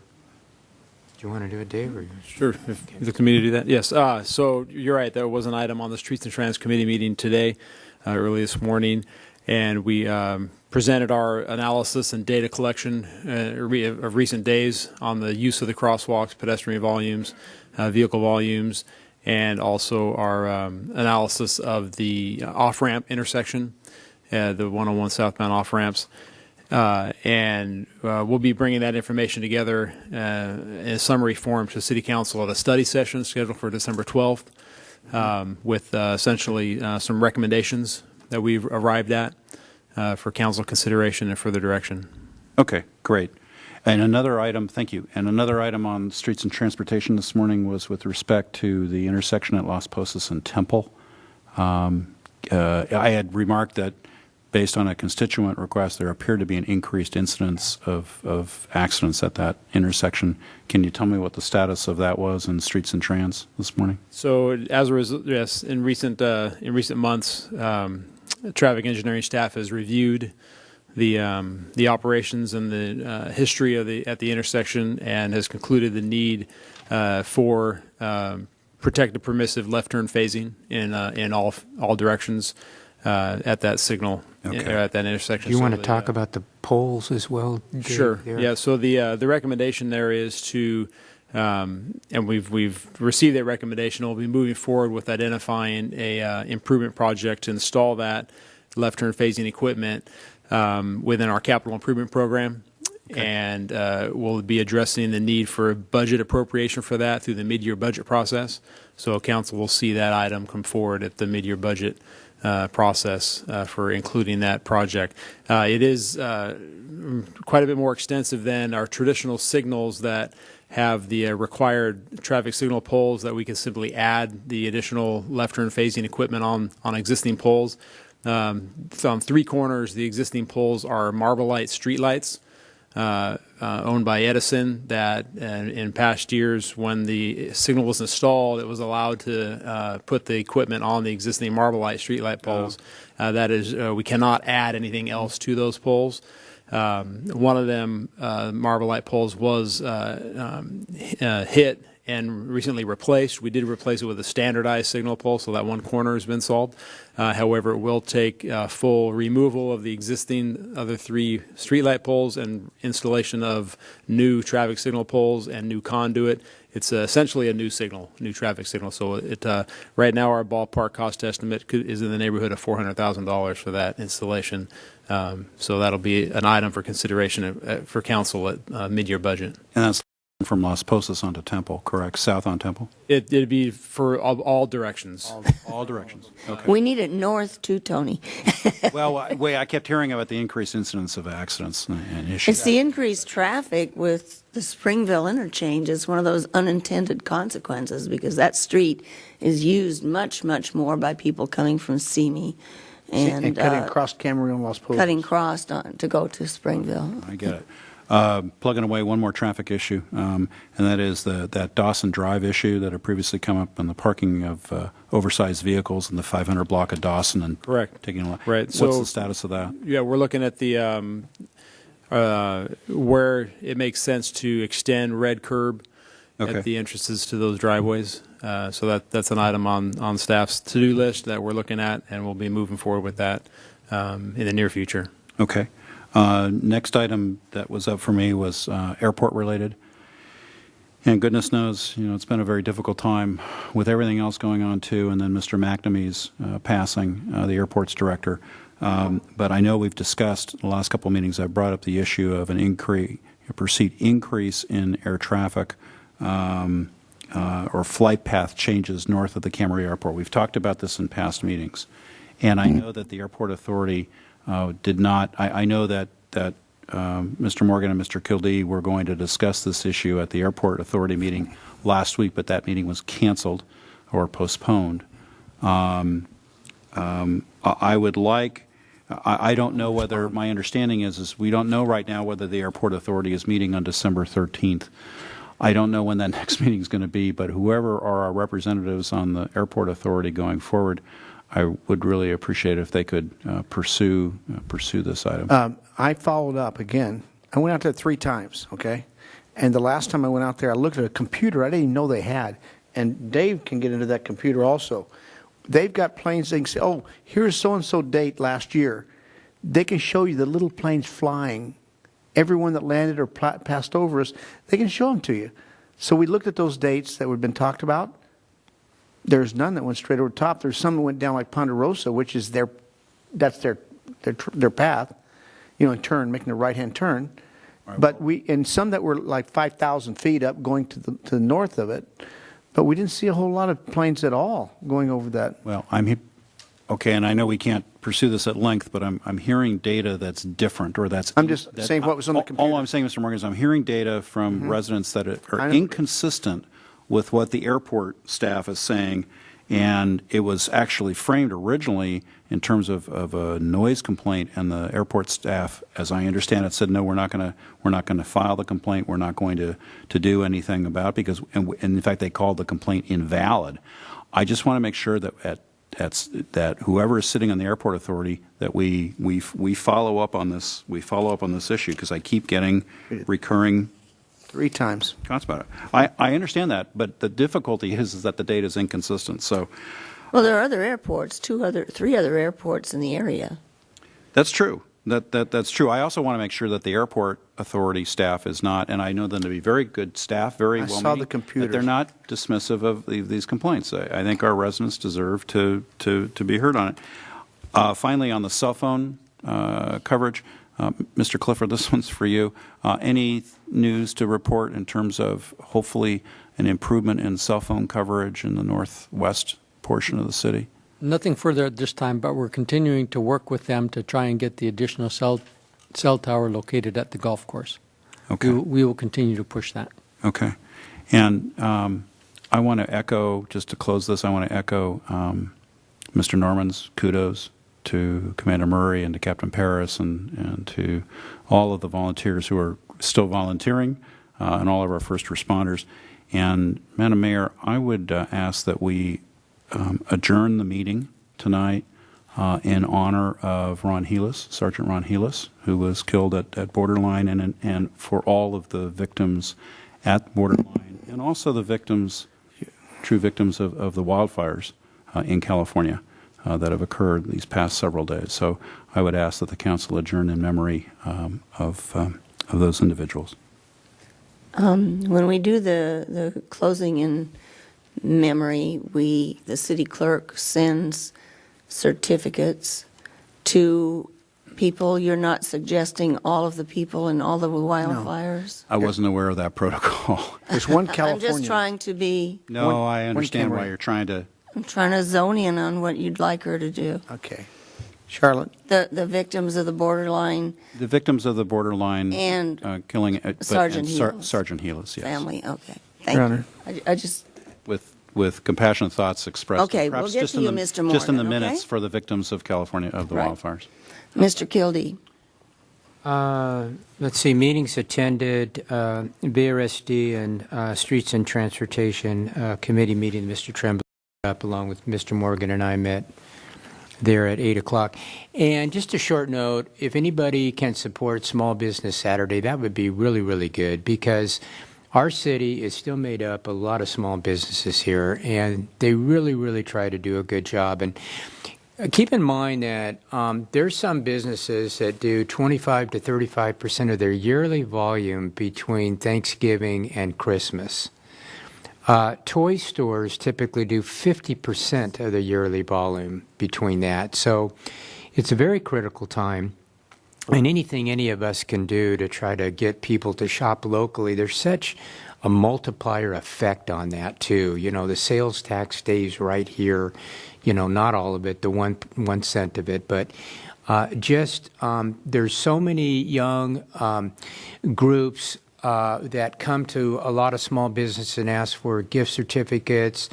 Sports teams come and we try to support them, all of us in the community as best we can, but it's a real kind of a homey and a real great thing to do. And so many of them work really, really hard. So anything you can do would be greatly appreciated anywhere, restaurants, just anywhere you can go across the city. I know a lot of the individuals out in the public have been very, very good to that, and I thank you so much for that, for supporting the small businesses in the city here. As far as the unfortunate situation we had up in Thousand Oaks, I believe there was one young man named Mr. Kaufman. I believe that was a resident of Camarillo too. So if we could for sure get his family's address and send him something, I think that would be very, very much appropriate, along with what has been said. I did attend to that Veterans Memorial. Mrs. Craven and Mr. Morgan, you did a wonderful job of setting that up. I know it was a long process. Our staff did a great job with that. I think it's going to be something that's very, very lasting there. And I even saw some of the veterans cry. They actually had tears in their eyes when they saw this. And there's nothing more emotional than when you do something for a veteran. And if you also know a little bit on that, there's been a lot of fire personnel, along with a lot of other personnel in our city. And they've been going around our restaurants eating at night. So I was actually at Topper's last night, and there was a contingency of them, and it was great. A number of the people came up and shook their hand and thanked them for what they do. And anytime you see a person in a uniform and you thank them for their service, I think is a really, really good thing to do, because they're a big reason why this city is what it is, and we don't thank them enough, and we probably should do more of it. But we're all up here and in the audience tonight to thank them all for their service. That's all I have. Mrs. McDonald. Thank you. Well, it has been a kind of a terrible week and a half here in Southern California. I guess I'll report first on my meetings. We did meet with VCTC on Friday the 2nd, and then a meeting on November the 8th with Pleasant Valley Recreation Park District regarding the senior center / gymnasium proposal, and went over the RFP for architectural services to come up with, I'll call them preliminary designs, to be able to give true costs or better costs of what a project, so that decisions can be made using good numbers. And I think that was the goal in order to decide exactly what to do. And then VCOG was scheduled for November the 8th, and that got canceled due to a combination of the fires and the shooting there in Thousand Oaks. I want to make a comment regarding the campaign. It was only because of what was said earlier. I've never seen anything quite like it as far as some of the stuff that went on. I've always tried to follow the rules in what I do. Particularly when it comes to signs, and my rule always has been that you put them only where they're allowed and where you have permission, and you never ever touch somebody else's. I will tell you, when all was said and done, I lost about half of mine, so I don't know who has all my signs, but I hope they enjoy them. So I want to go back to the fires and the shooting. Your heart just breaks when you see all of this. I have family. My husband was a firefighter. My 3 brother-in-laws. You know what they go through, and you watch them on TV, and you see these men and women who don't think twice about going out and taking care of the rest of the world. And our sheriff's department, our police departments, it's just phenomenal to see how individuals can put aside their own lives. Heartbreaking when you watch a firefighter whose house burned down the street, his house burned, and he's up saving a neighbor's home. It's just heart-wrenching. It hit my family at home. I have 2 nieces who lived in Paradise who have lost their house, and as far as we know, we think they're okay, but we don't know too much, and it's very, very difficult. So I would ask that we all take a moment, and as you said, anytime you see someone who serves the community like that, we do need to thank them. We need to respect them and thank them. I would like to also add a couple more, just maybe overall thank you letters to our Ventura County Sheriff's Department and the Ventura County Fire Department and all the agencies who have helped us. I don't know how many other agencies outside of Ventura County actually ended up in our area due to the Hill Fire, but I know last time there were firemen and women from other jurisdictions. But we need to do all we can to thank them and realize that how much we owe them. And also, I think it teaches us all that we have to learn how to take care of each other and really respect each other.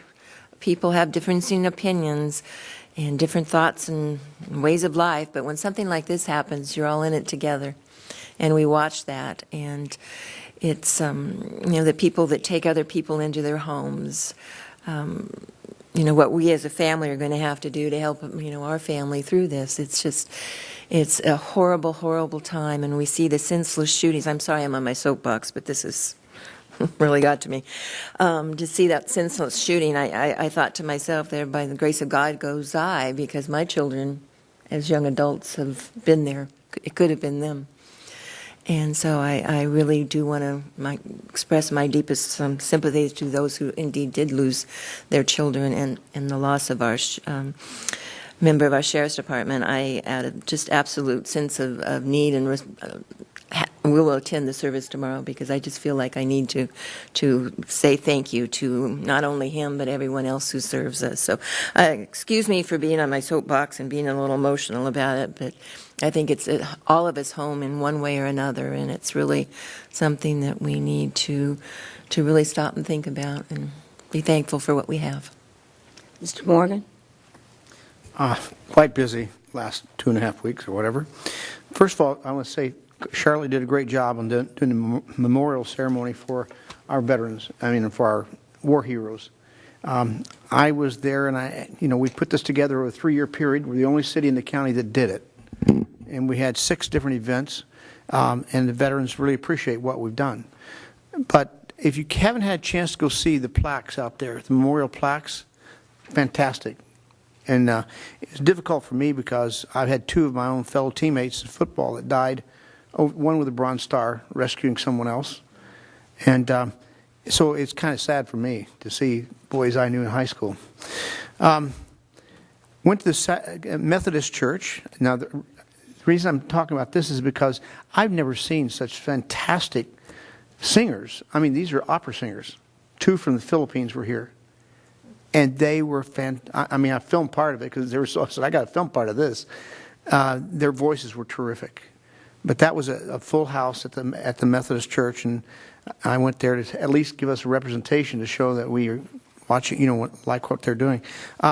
Association of Water Agencies, we had a meeting. Basically, the meeting was looking at next year's schedule to see what we're doing, and also lining up the tours. And I should have told you guys about the one on the 8th, but I think they canceled it because the fires were going on or starting. But it was go around the different water-producing agencies in Ventura County. If you ever get a chance to do that, take the tour, bus tour, because you get to go over on Santa Clara River. You get to go over to Thousand Oaks at the hilltop. You get to see where the water is being produced and otherwise. I've done that before, so I wasn't, I said, is there any more I haven't seen? No. So I'd rather give someone else the spot in the bus. So you guys get a chance, take that trip, and you'll see how our water's doing. We had a ribbon cutting that was canceled, but it was there.